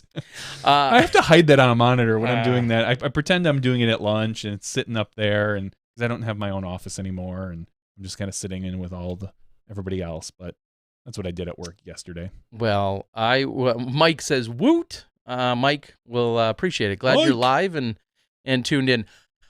Man, I had a shout out or two. I did want to immediately thank. I saw Disc Golf Strong, Seth Muncie, this weekend. He had traveled ultimately over from GBO up to visit some family and friends. He has some roots in the Chicagoland, Indiana-ish area, and then saw him at the event this weekend. So it was always great seeing him. He was out there taking in some of the action. So good seeing Seth from Disc Golf Strong. So make sure you go out and check out everything he has to offer as he's helping a ton of our competitors right now and doing so much for everyone's injuries and or strength and conditioning and things of that nature. All right, let me scroll down and read from the board what we've got going on. Carver G. Cat and I are destined to be together. That's weird. I will coach her back to world champ status. Okay, you should have led with that. Or maybe if you led with, if Katrina was interested in some advice or assistance, I'd be willing to help her. I think that would be a much better approach. Much less creepy. Yes. But good luck on your endeavors there. Sure. Why was the U.S. Masters 4 rounds, yet GBO was only 3?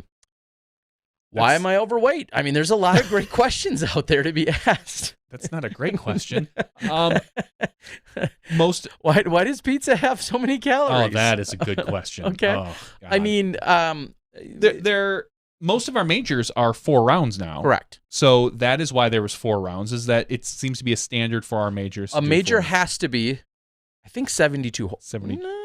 Yeah, I think it has to be 72 holes. Okay, so that would I be think. 4 rounds of 18. At least 72 holes, I believe. And that would be why there were so many holes. And then as a NT, you do not need to have 72 holes. You need 54 You need 54, which would be 3 rounds of 18. for the basic math out there. Yes. All right. Oh, don't read from the board, Zach says.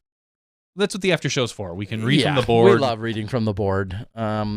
Good to see Johnny on the road. Yes, Johnny V graciously assisted me and Is the it channel. me or Johnny? I don't know. Either way, Johnny V. For those that don't know, if you see, I think there was even a question that came to me offline. Oh, Online was like, was the catch camera guy working with you this weekend? He seemed to pop up occasionally in like a blue shirt. I was like, yep, that was Johnny V out there. So Johnny V graciously assisted in some catch camera work throughout the weekend. And this is probably old news already, but rounds 3 and 4 from the Masters women are released. They're up. It was awesome. I had as the last putt dropped on Sunday, I had said to Mel Ring and Mel Ring and Courtney McCoy, I said, hey, would you guys have any interest in like doing commentary from yesterday's round? Because they were both in it along with Leslie Todd. Leslie Todd was hitting the road right away. And they're like, sure. And Deb and Jay over at the Flight Center graciously let us go into the utility closet. This is how we do things on the road. We went into the utility closet and I set them up and they're like, okay, well, you're going to help us do this, this, and this. I'm like, no. You're just going to talk to this microphone. Here's 18 holes. Get to it. I think they had a good time with it, and I think they did really well. It was Mel and Courtney. Neither of them have ever done commentary before, and I couldn't be more thrilled with the idea of those two doing it. They played together in the round on that card, and they did the commentary, and then Courtney graciously was available last night to do the commentary with me for the final round, and that always has a new challenge because she was in Georgia, I was in Milwaukee area, and doing it remotely just isn't perfect. And so it's a little frustrating. So if you hear Courtney talk over me, she really didn't talk over me. It's just the system. And some of you have experienced that before. So, but yes, commentary by Courtney McCoy and then Courtney and Mel Ring. So Central Coast has round 3 up as of right now. They have the ProMaster men round 3 up, and I'm assuming you're going to see ProMaster, the final round, up by them very soon as well on the men's side. Ollie says, I think the whole JVD on a mechanical bull drunk thing increased JVD's popularity. That's funny because... How could it not? Well, yeah, but... Did anyone see it? I don't know. I have no idea. Oh. I'm assuming someone did because I think Bobby filmed it. Wow. That's 7 seconds I don't want. Not even. That's a short video. That is like a 1.5-second video. And I'll say I wasn't that drunk. It was just more fun. I was a little more relaxed. It's fun to go out on the road when you don't go out all the time. I don't think I would enjoy going out on the road all the time like you do. And not every place is like GBO. A lot of times it's just go out, film, come back, do a bunch of work, wake up, repeat. Rinse, repeat. Yeah, So. Usually we don't get to have as much fun as we were able to partake when you're at the GBO with all the things they have going Ryan on. Vulture says it was on a GBO video. Oh, okay, there you go. I'll have to go back and look because I haven't had a chance to do that. Des has 100 wins, talking about the 100 win club, which we saw Paul Macbeth get to this last weekend. Jeremy Stewart, what were your favorite tournament to cover over the course of 2018? I mean, GBO, for a million reasons, we all know, has to be one of the front runners in that conversation. Were Jay and Des at the U.S. Masters? No, I think they were doing some kind of Texas-based event that they organized. I don't know if if it's a college kind of event or a camp or something like that, but I believe that's where they were. So unfortunately, they were not at the U.S. Masters, which was definitely disappointing from a competitive and a fanboy standpoint to not see them there. But if they have other obligations, totally understandable. Larry says, I hope the USDGC finishes around the corner this year. That year, Will and Paul kept going back and forth was one of my favorite. Around the corner. Maybe you hope it's competitive, I'm guessing. Terry, you're coming to BSF again. That's a great question. As of right now, it's not officially on my calendar, but I'd love to find a way to make it happen, but it's not on my calendar. And if there's a support or sponsorship mechanism by any sponsors out there, manufacturers, reach out because I would love to go out and get some footage at BSF. Who would win 1997 Climo versus 2015 Macbeth? That depends on the course you put him on. Completely. If you put him on today's courses, Macbeth all day. He's got more distance than Climo ever had. And the sidearm. You put him on 97 courses, which were way shorter, much different variety. I think you have a much better battle. I'm not going to say who wins because you shorten up the courses and Climo has just as good a chance to beat Macbeth as anybody. But on today's courses, there's no competition, unfortunately. Kenny could never throw I can't say never. He wasn't known for throwing 500-foot drives. Kenny was known for throwing very, very consistent 425-foot throws. So I don't know. Someday maybe we'll have some sort of AI that'll be able to reenact and recreate. Yes, I have plenty of their DNA to start with from both of them. That's creepy. That's the creepiest thing said tonight, and that says something. Cool One asked if Shasta Chris was at the U.S. Masters. No, him. No John Baldwin. No, what? No DJ. Did you see John Baldwin? Was he? Okay, let me apologize. Was he not there? If he was there, I didn't see him. Maybe that's a better way to word it. I did not see John Baldwin. I didn't see DJ Ellis. Those are a couple names from the West Coast that just jumped to the front of my head. I would love for you to prove me wrong. Oh, no. I thought I saw John Baldwin. Clearly, I did not. I missed. My bad. Yeah. So a few names that we didn't see. Literally around the corner. Okay. Oh, yeah, Larry. You said it was literally around the corner over the hill. Finish. If you live in Rock Hill, it sounds like it might be really close to you. So, yes, it'll be in Rock Hill again.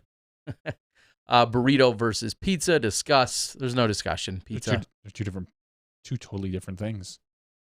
If you could only have one or the other the rest of your life, pizza wins hand down. Pizza wins hands down. Yes. I don't know. Specific pizza, like the same pizza, like you always have to have a pepperoni pizza or a sausage or a Hawaiian pizza versus a burrito. I just think a burrito usually has a wider flavor profile. You've got, but no, because I could go anywhere from 2 to 20 toppings on my pizza and be happy too. You could then, yeah. Yeah, I could. I will. So I think Cool One asked earlier, how was the Airbnb? This is a perfect conversation, I believe, for after show. I wasn't impressed. We talked about this privately, yeah. I was not impressed. And here is a new rule that I think should be implemented, although there's no way to enforce it.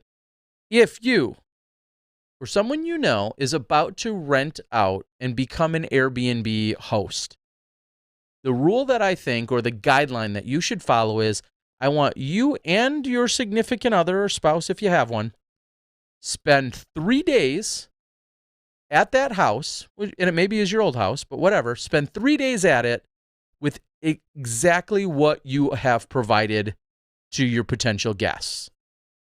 When we showed up, there was literally a half roll of toilet paper on the upstairs bathroom, and I think maybe a half or full roll on the downstairs bathroom. No additional toilet paper at all provided. And they advertise it as being able to sleep like 6 or 8 or 10 people, but no additional rolls. No hand soap, I think, anywhere. Not in the bathrooms, not near the sink. Like, I don't need a gallon, but a 99-cent set of hand soap by a couple of the sinks, I think is normal. The other thing they didn't have, and the house was fine. It wasn't like old or decrepit or falling apart or anything. But one thing they also didn't have, and it's minor, but you notice it after 3 or 4 days of being there. No towel rack for the hand towels. In the bathroom. In the bathrooms, either bathroom. Correct. Downstairs or upstairs. Like, okay, so I have it. No ring, no nothing, just nothing. Yeah.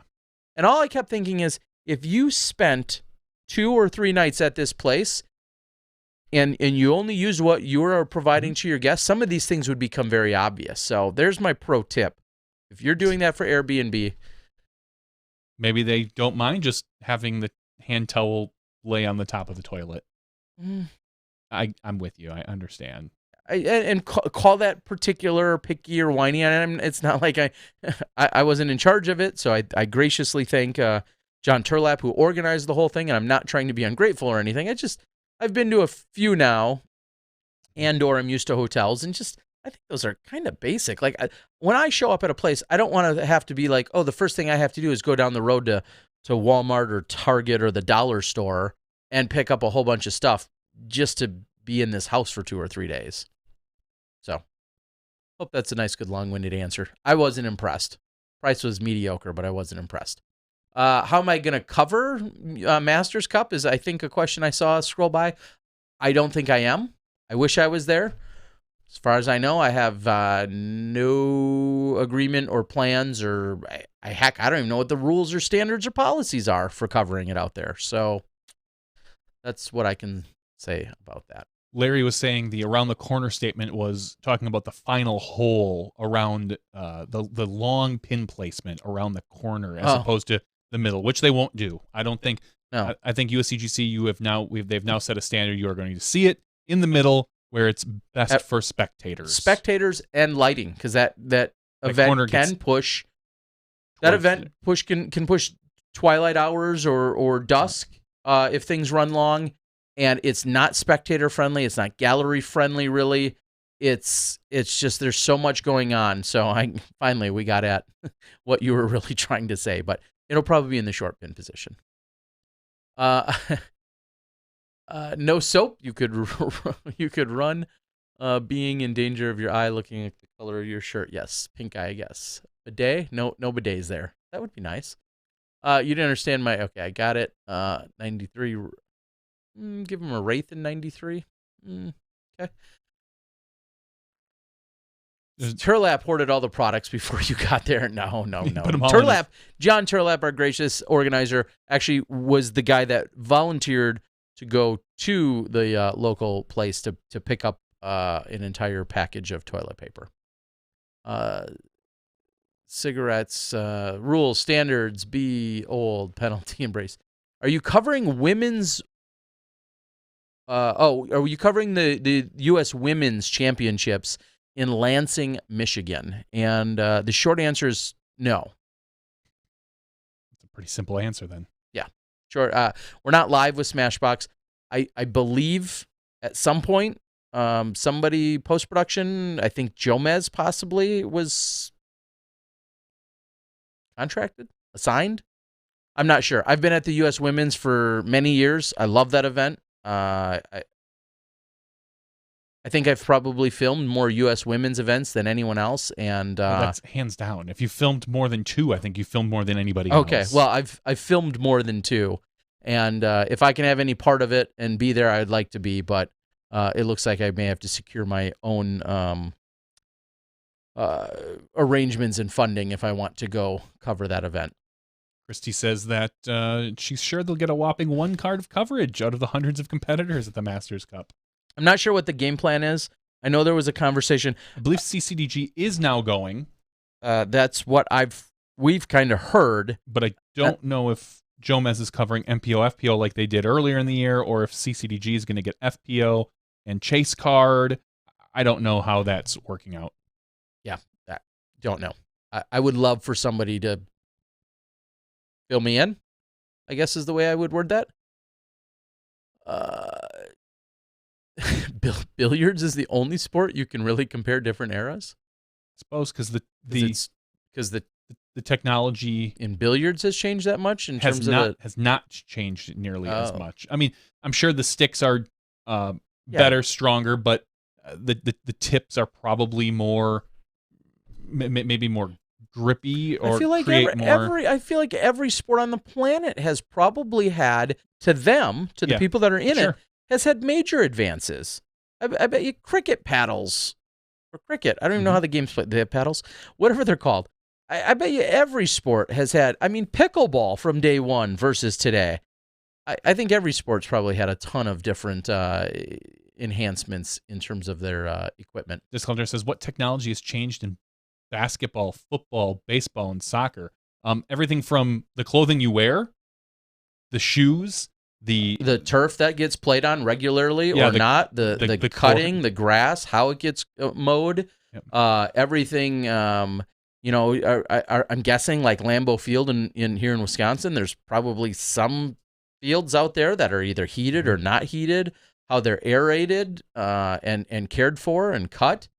The texture that the soccer ball's been made out of, I'm sure it's ultimately the same, but yet there's definitely been variations, probably rules and regulations and restrictions that have been put in place for air pressure. And Chrissy talks about training and medical. I'm not even talking about the athletes themselves. I'm always, because I think as society moves on, we become more knowledgeable about the human body, about our bodies and how things look, and what makes us better athletes.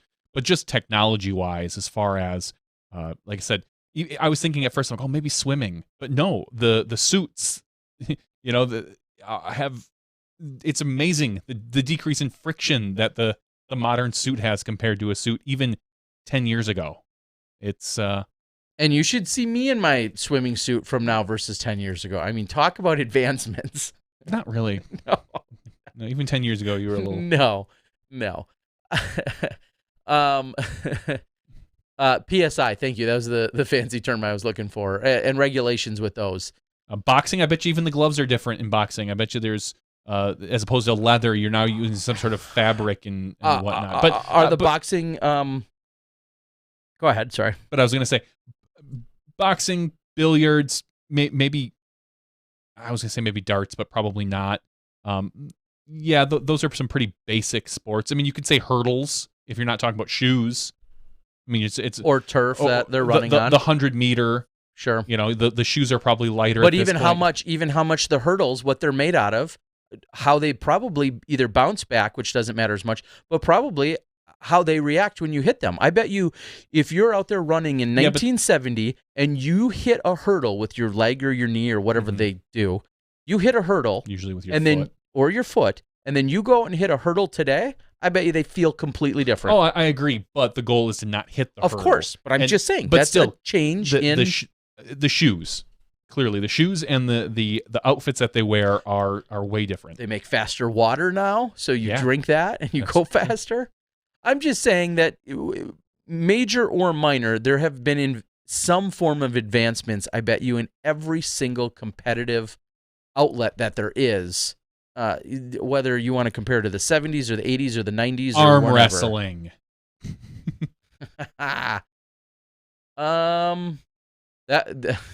Gotcha. That might be a tough one. I don't know anything about arm wrestling. Do I. Not like I know anything about any of the other All I know is that if you turn your cap backwards, you go over the top. Yes, you look tougher. And then you win. We all learned that in the 80s. All right. So besides the last, gyro, next advancement in disc golf. Who knows? If I were smart enough to know, I would not be telling you. It wouldn't be an exclusive. I would be keeping it to myself, and I would be trying to make it happen. there was a lot of talk about a year or two ago about the GPS systems in the discs and things like that. I don't know if we're going to see that in another 2 years. I'm not sure. I thought for sure by now we would have seen something like that, but Ray Gruber asked a great question and said, so let's talk about San Francisco tourney, where it sounds like pay to watch disc golf. Will this go to the purse or to the TD pocket? Small fee would be okay as long as it doesn't get out of hand. Well, small fee and out of hand are two very, very subjective. Especially in San Francisco. Yeah, two very subjective terms in the first place. I'll tell you first and foremost, no one running an event like a Disc Golf Pro Tour event, for instance, or any large-scale event is concerned about money being made. I will say that more often than not, you're hoping that you or your club just don't bleed money or come away with a massive deficit. And if it was going into the TD pocket, which it's not, but if it were, a couple $100, maybe $1,000, I'd be good with it. But it's not. There are tens of thousands of dollars in expenses that go into a place. I mean, we're going to be in San Francisco. We're playing at a golf course. I don't know the relationship with the golf course. I don't know if they're letting this event use it for free. I don't know if they're renting it to the event for $5,000 or $10,000 a day. I don't know what the relationship is, and frankly, it doesn't matter to me because I can guarantee you it's not cheap, whatever it is. So there is probably a substantial fee simply for disc golfers to take over the golf course for that weekend. I'm sure that's substantial right off the bat. Then there are hundreds of other expenses and hundreds of other volunteers and volunteer hours put in. I don't know. I'm just not one of those kind of guys that worries about that. And maybe I'm biased because I've run so many tournaments in my life, but the last thing that's being concerned, in my opinion, from where that money is going, is I'm worried about somebody's getting over on it. And even if the TD, Sean Jack, at the end of the weekend, walked away with $1,000 in park entrance fees and put that in his pocket, I'd throw another 50 on top of it and say, let's make it 1,050. Like, it's whatever it is, it's not enough anyway. So I'm not concerned about that. Now, I don't know any of the other details about the course in terms of what the casual play is like. Somebody's saying on the board it costs $25 to play around there. Yes. Is that golf? That's both disc golf and golf. Okay. Is that week in and week out? Is that the daily rate? Is that per round? You say it says per round. Okay, to play a round there. And if they charge an admission fee to get into the course, let's put it right out there right now. That's not entirely unique. We've seen that before in disc golf. Is there a make or break line where that will maybe be a deterrent? I don't know. Does it help legitimize what we're doing? I think it could. I mean, USDGC for many years had charged a fee, but then a ticket price, but then with that you immediately got a disc. I think you paid $5 or $10 to get in, but then they turn around and hand you an $8 or $10 DX disc. Seemed like a no-brainer. Anyway, I'm kind of just throwing out a lot of different components here, but whatever it is, I'm not concerned about. I'll be interested to learn more of it, and honestly, I wish I knew more details because I would share them with you guys. I have reached out.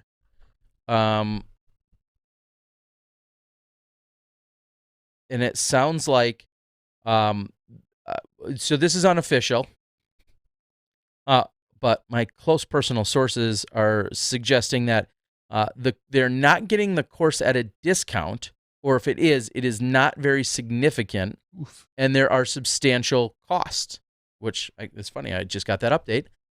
That's kind of exactly what I was assuming.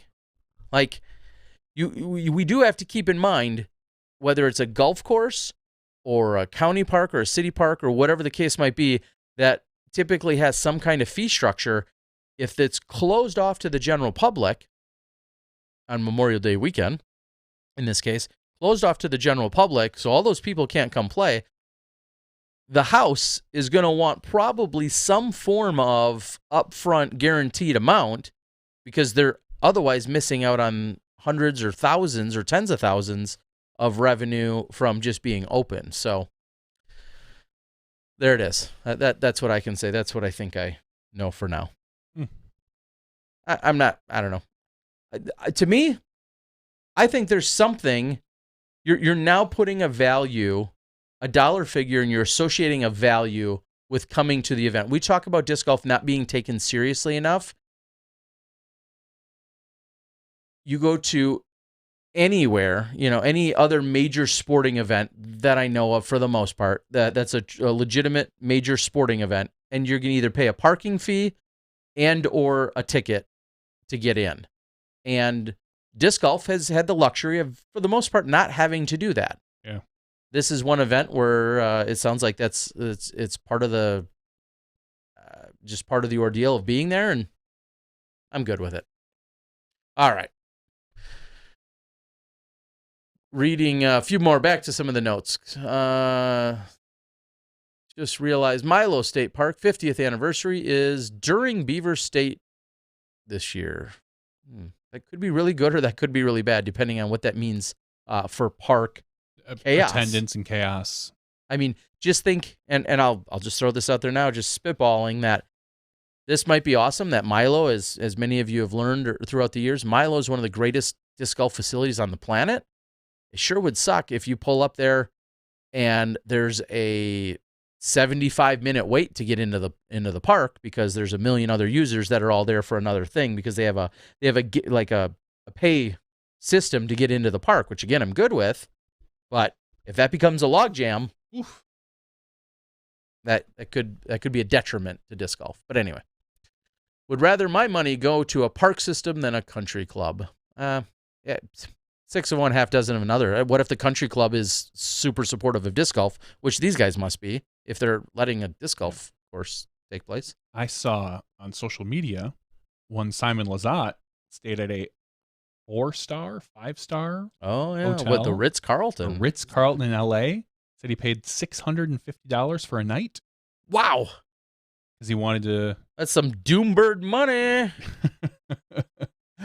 Because he wanted to experience it and find out if it was worth it. And he said it wasn't. That it was a nice place. The bathroom was nice. But ultimately, overall, it wasn't... he said it wasn't worth it. Did they have a rack for his hand towel? That's all Probably not. Wow. Okay. Yeah, and Simon's been on this kick on Facebook lately about whether he's spending his money properly, and there's a million armchair experts out there telling him what he should or shouldn't be doing. And with you it. just keep screaming Bitcoin at him, God, don't you? yeah. Just every time. He Yeah. doesn't even finish his sentence. You're like, Bitcoin, Bitcoin, Bitcoin. Yes, that's exactly what I'm telling him. Just invest it all. Every penny. Just head first. So I found it interesting that Simon went out and he went to the Ritz-Carlton. He ate there at the hotel. A beautiful view, but ultimately he'd said, yeah, not so much. Okay. But he did it one night. Hey, I can appreciate that. It's a great experience. It's something that you can say you did. I would never... Most disc golfers cannot say they've ever stayed there. I would never fault anyone for doing it once. Yeah. All right. All right. Reading down the board, what else do we have? What's the schedule for the Masters Cup this year? No idea. Golf, Friday, Saturday, Sunday, probably. Yeah, I think golf, Friday, Saturday, Sunday. It's a national tour. But I can't say I know any of the specifics. The AM weekend took place this last weekend? Yes, this last weekend. Congratulations to everyone that played. Chris Young said, did Discmania ever announce the $1,000 winner for the Grow the Women's Disc Golf post UC put out there? He actually just put an update out today saying that he is going to announce it next week. That he said it took longer. He had a lot of suggestions. It took longer to go through all the emails than he expected. And that he's hoping, or he is going to announce it next week. So sit tight.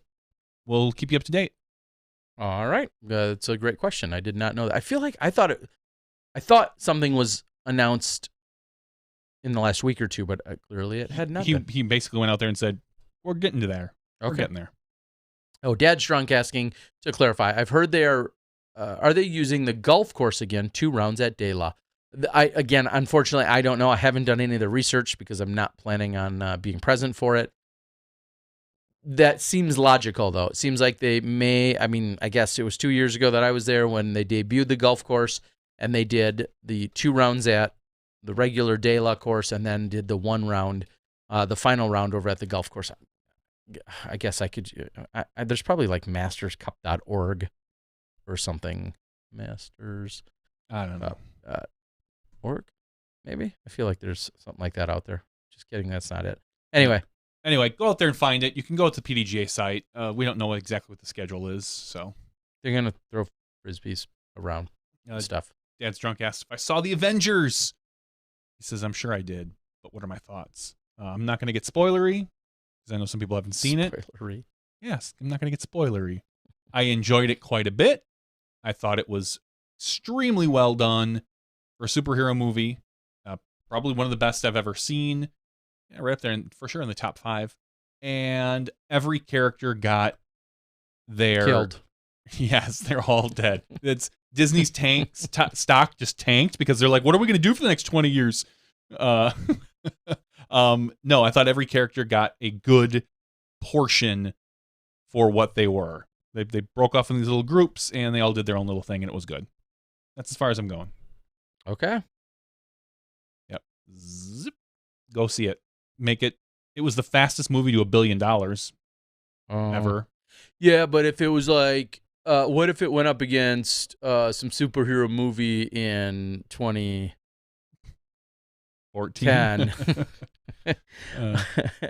What if some other superhero movie was in its prime in 2010 versus this one in... I don't know. No. I believe they checked that with inflation.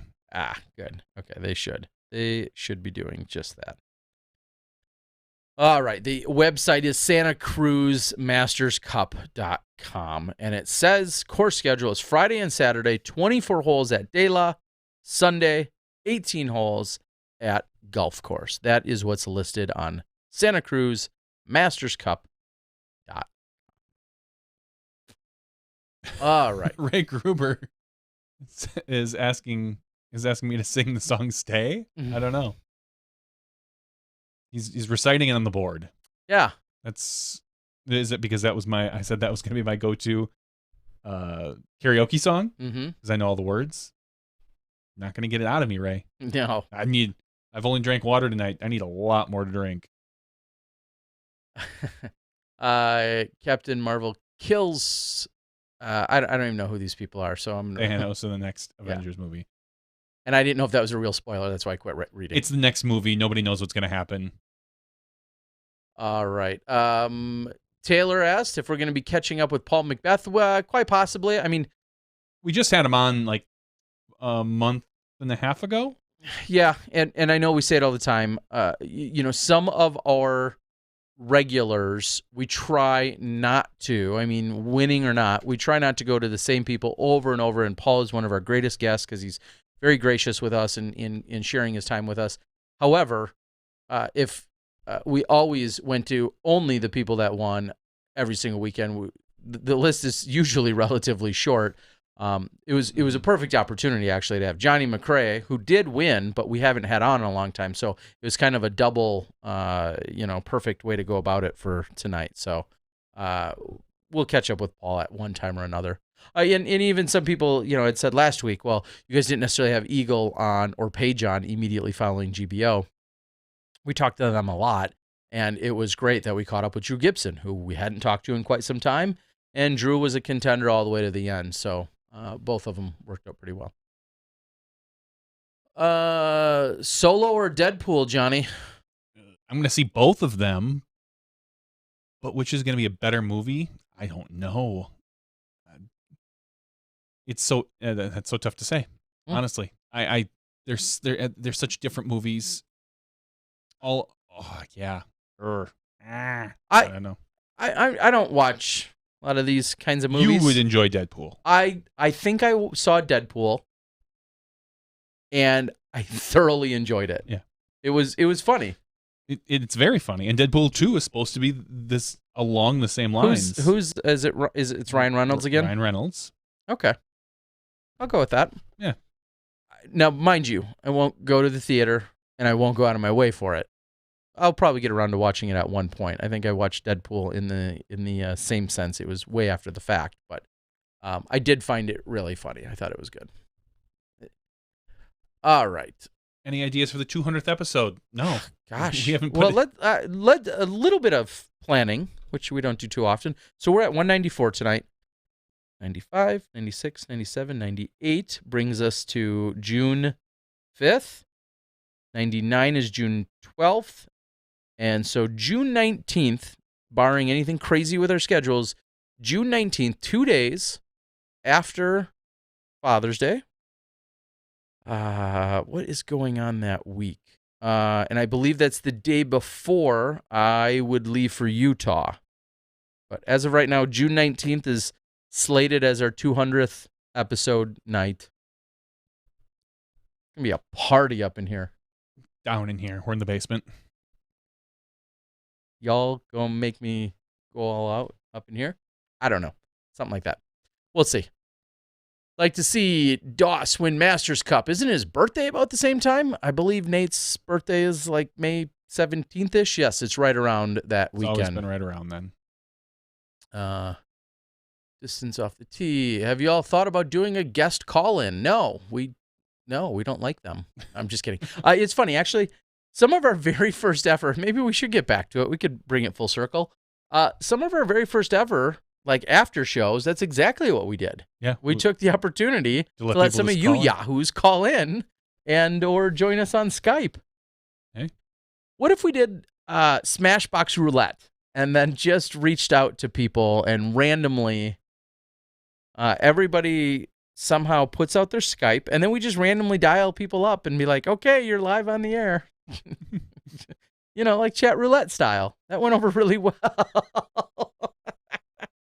I heard. Okay, maybe not. No keg party for Utah. No, and I won't be out there quite yet. Those movies were 12-year-old. Okay. Right. Doss and I share the same birthday, Corey Greenwell says. Happy birthday early. Oh, and happy birthday early to JohnE McCray, which if you're listening to this after the fact, he just had his birthday. That's right. Seth Fenley said, I will do a guest call. And Seth, let's back up. There's tons of great people that we could and should have for guest call-ins, especially in the after show. I think that's a great idea. Maybe we should revisit that. Seth being a prime candidate as well. Seth is, in fact, the Disc Golf Pro Tour. Well, who knows what the official name is. We'll say media coordinator, director, VP person. Seth usually knows everything that even Steve Dodge doesn't know. So Seth would be a great call-in to have from time to time as well. At some point, we'll have Seth on, yeah, once he wins an event. Dad's Drunk says, 12-year-olds only watch YouTube, just like every person under 18. Funny, I say that as we're all watching YouTube. Yeah. You can't really say that anymore. YouTube is everyone. It Everywhere. is. Everybody. It is. There's nothing you can't. There's virtually nothing you can't find on YouTube at this point. Yes. So. You need a screener. No. That'd be kind of the fun of Smashbox Roulette. We don't need one. Johnny doesn't age. I think he was born on leap year or something. Seth is the VP of PR. Find Dynamite hiding in his house contest. That might be weird. Terry versus Johnny. Who wins on the course if you play tomorrow? Well, probably Terry. But, I mean, I'll say this. At this point, I don't even know. It would be close. I don't think either of us are really going to blow the other away. Like if we went to Dretska, I think it would be close, but probably Terry by a stroke or two. Or 10, or 2, or not. Or 2, I don't know. Anything could happen. When we were in our most competitive stages, I was generally Terry was much a few strokes better than Johnny, but now we both kind of equally suck. Yeah, which is too bad. Not for long. I'm gonna get good. Yeah, you are. Now, time to hit your stride. Now Masters now Tour is when I'm gonna. I've been to the Masters. Now I've seen it. I watch all those chumps, and I think I can do this. Please. Who won the last time? I did, Don. So there's that. Now, Johnny played well, and at the C tier at Flint Hills on that Tuesday on Wednesday, and then Thursday we played in another Flex Start C tier where horrible. where I beat him by as many or more strokes the next day. So we're about even on the weekend. Yeah, Zach, So technically, I won the last time we played. Honest question, because I really don't know. How good are you guys? How good were we? How good were we? Terry, you were almost 1,000 rated player. Yeah. I was 960. So right now I think I'm at 942 or 936 or somewhere around there. So I had much less distance to fall to hit my hit my my area. I do like, and I'll say this, I feel like I can step. My game was such as I feel like I can step back in, and if I wanted to be a 950 rated player again, it would take me probably all but a month of playing and warming up and caring caring. Yeah, exactly. I knew I was never going to get to 1,000 after playing for a little while. It just wasn't in me to do it. I never wanted to work that hard or fix everything that I had problems with to do it. It wasn't part of my competitive drive. I went out to play and have fun and hang out with my buddies and go to tournaments and try to compete and maybe take bottom cash in the open if I could. But I think that for me to get to my high point is going to be a lot easier than for you to try to get to your high point. Yes. I will not be training or attempting to reestablish that 995 rating I once had. All right. Mark Hill, I believe I saw it there, made a comment. Yes, Mark. Mark was one of the most recent winners of the Disc Golf Guy Patreon Disc Golf Baskets. So, Mark, thanks for being a supporter. We appreciate it. Who can throw farther? We're honestly the same, pretty close right now. Feet probably. Yeah, pretty similar.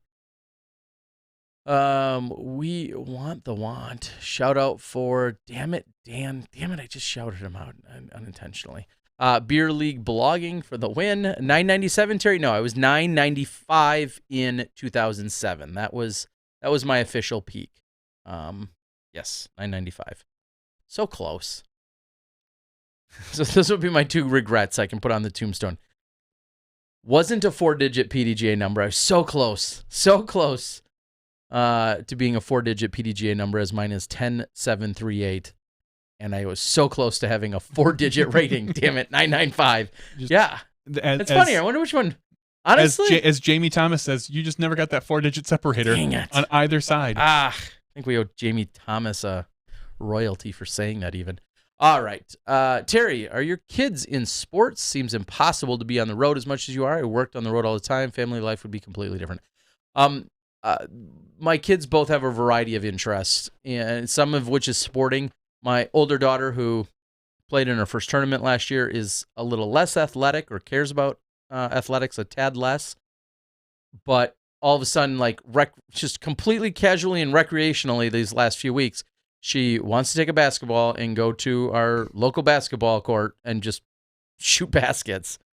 It's pretty random because it was the younger one who was in an actual basketball league this year at the age of 7, and the older one didn't. And I think That's funny. it bit her in that way. And so it's kind of I don't see Al as a basketball player. Exactly. I don't either. But neither of your kids are going to be true basketball players. Let's be honest. You never know. I think Mackenzie's got it in her. But the DNA isn't there. I'm saying, like, you'd be surprised. Skill wise, I have no clue. But DNA wise, I've seen you. I've stood next to you. I've stood next to your wife. Cheryl Swoops. They are not Spuds McKenzie. Wait, Spud Webb. Yeah, him too. All right. Wes says he thinks we're the best. Just saying. Well, thanks, Wes. We appreciate you. Late to the party, blame Teresa. Okay. Anyone see the new knife competition show? It's the most absurd thing ever. No, I don't think I need to then spend time on it. How about Terry and JVD versus Johnny Football and another Central Coast camera guy? It largely depends on who that other Central Coast camera guy is. Does it? I would think so. Well, first of all, they have a pretty deep field of cameramen. So I'm guessing there's a pretty wide variety in skill sets, is my guess. But then again, apparently you can't take the Ian as a slouch. Didn't he bust out 1,000 rated round? He busted out 1,000 rated round. He also just signed up for the PDGA. I'm not going to lie. I'm a little surprised that it took him that long. Come on, Ian. Come on. I honestly, they've about once every month or two, someone asks about a big media round, and Bring it. At any point. We'll play, but I don't know. I'll say the Jomez boys, they get to get out and play quite a bit because they're on the road a lot. Yeah. So there's a good chance that they could beat us. I know. Yeah, absolutely. Corey's no slouch as well. Yeah, I mean, these guys. I think I've played one or two, maybe one casual round this year, and then like 5 or 6 total poor tournament rounds. Like, playing disc golf is just unfortunately not at all priority. Even in such a cute fashion, one of the cameramen this weekend said to me, he's like, "Oh yeah, the tournament's over. You want to go play around?" I was like, "No," and it's not to be offensive, but no, it doesn't even interest me. And maybe that's just, it shows where my heart or passion is in terms of caring about, whether it's awards or interviews or filming or footage or whatever.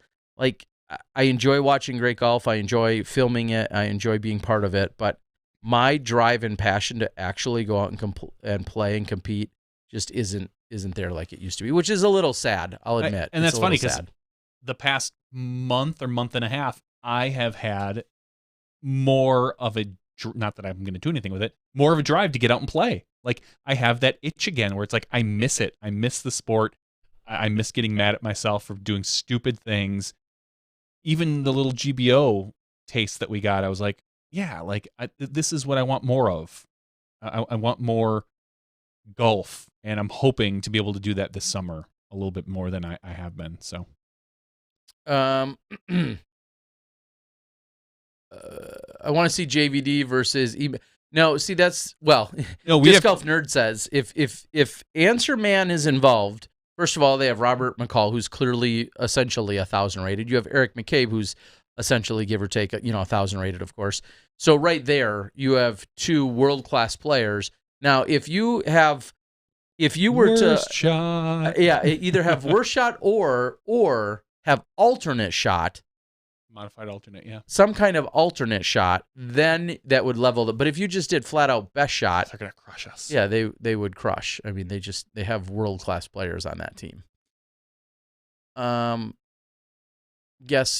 Taylor's guessing that Corey is about 940 to 950. Yeah, he says he's a competitive advanced player, and that's on any random day. That's about where our skill sets at best are.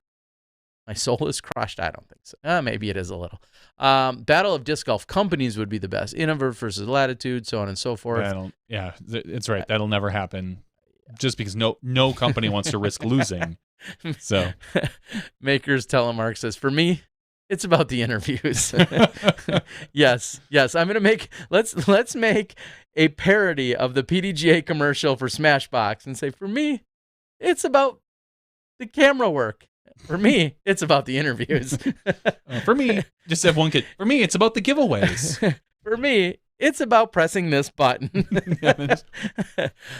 We should have a parody commercial. That would actually be. We've talked about a couple different parody commercials. Match play: Lindell versus Terry.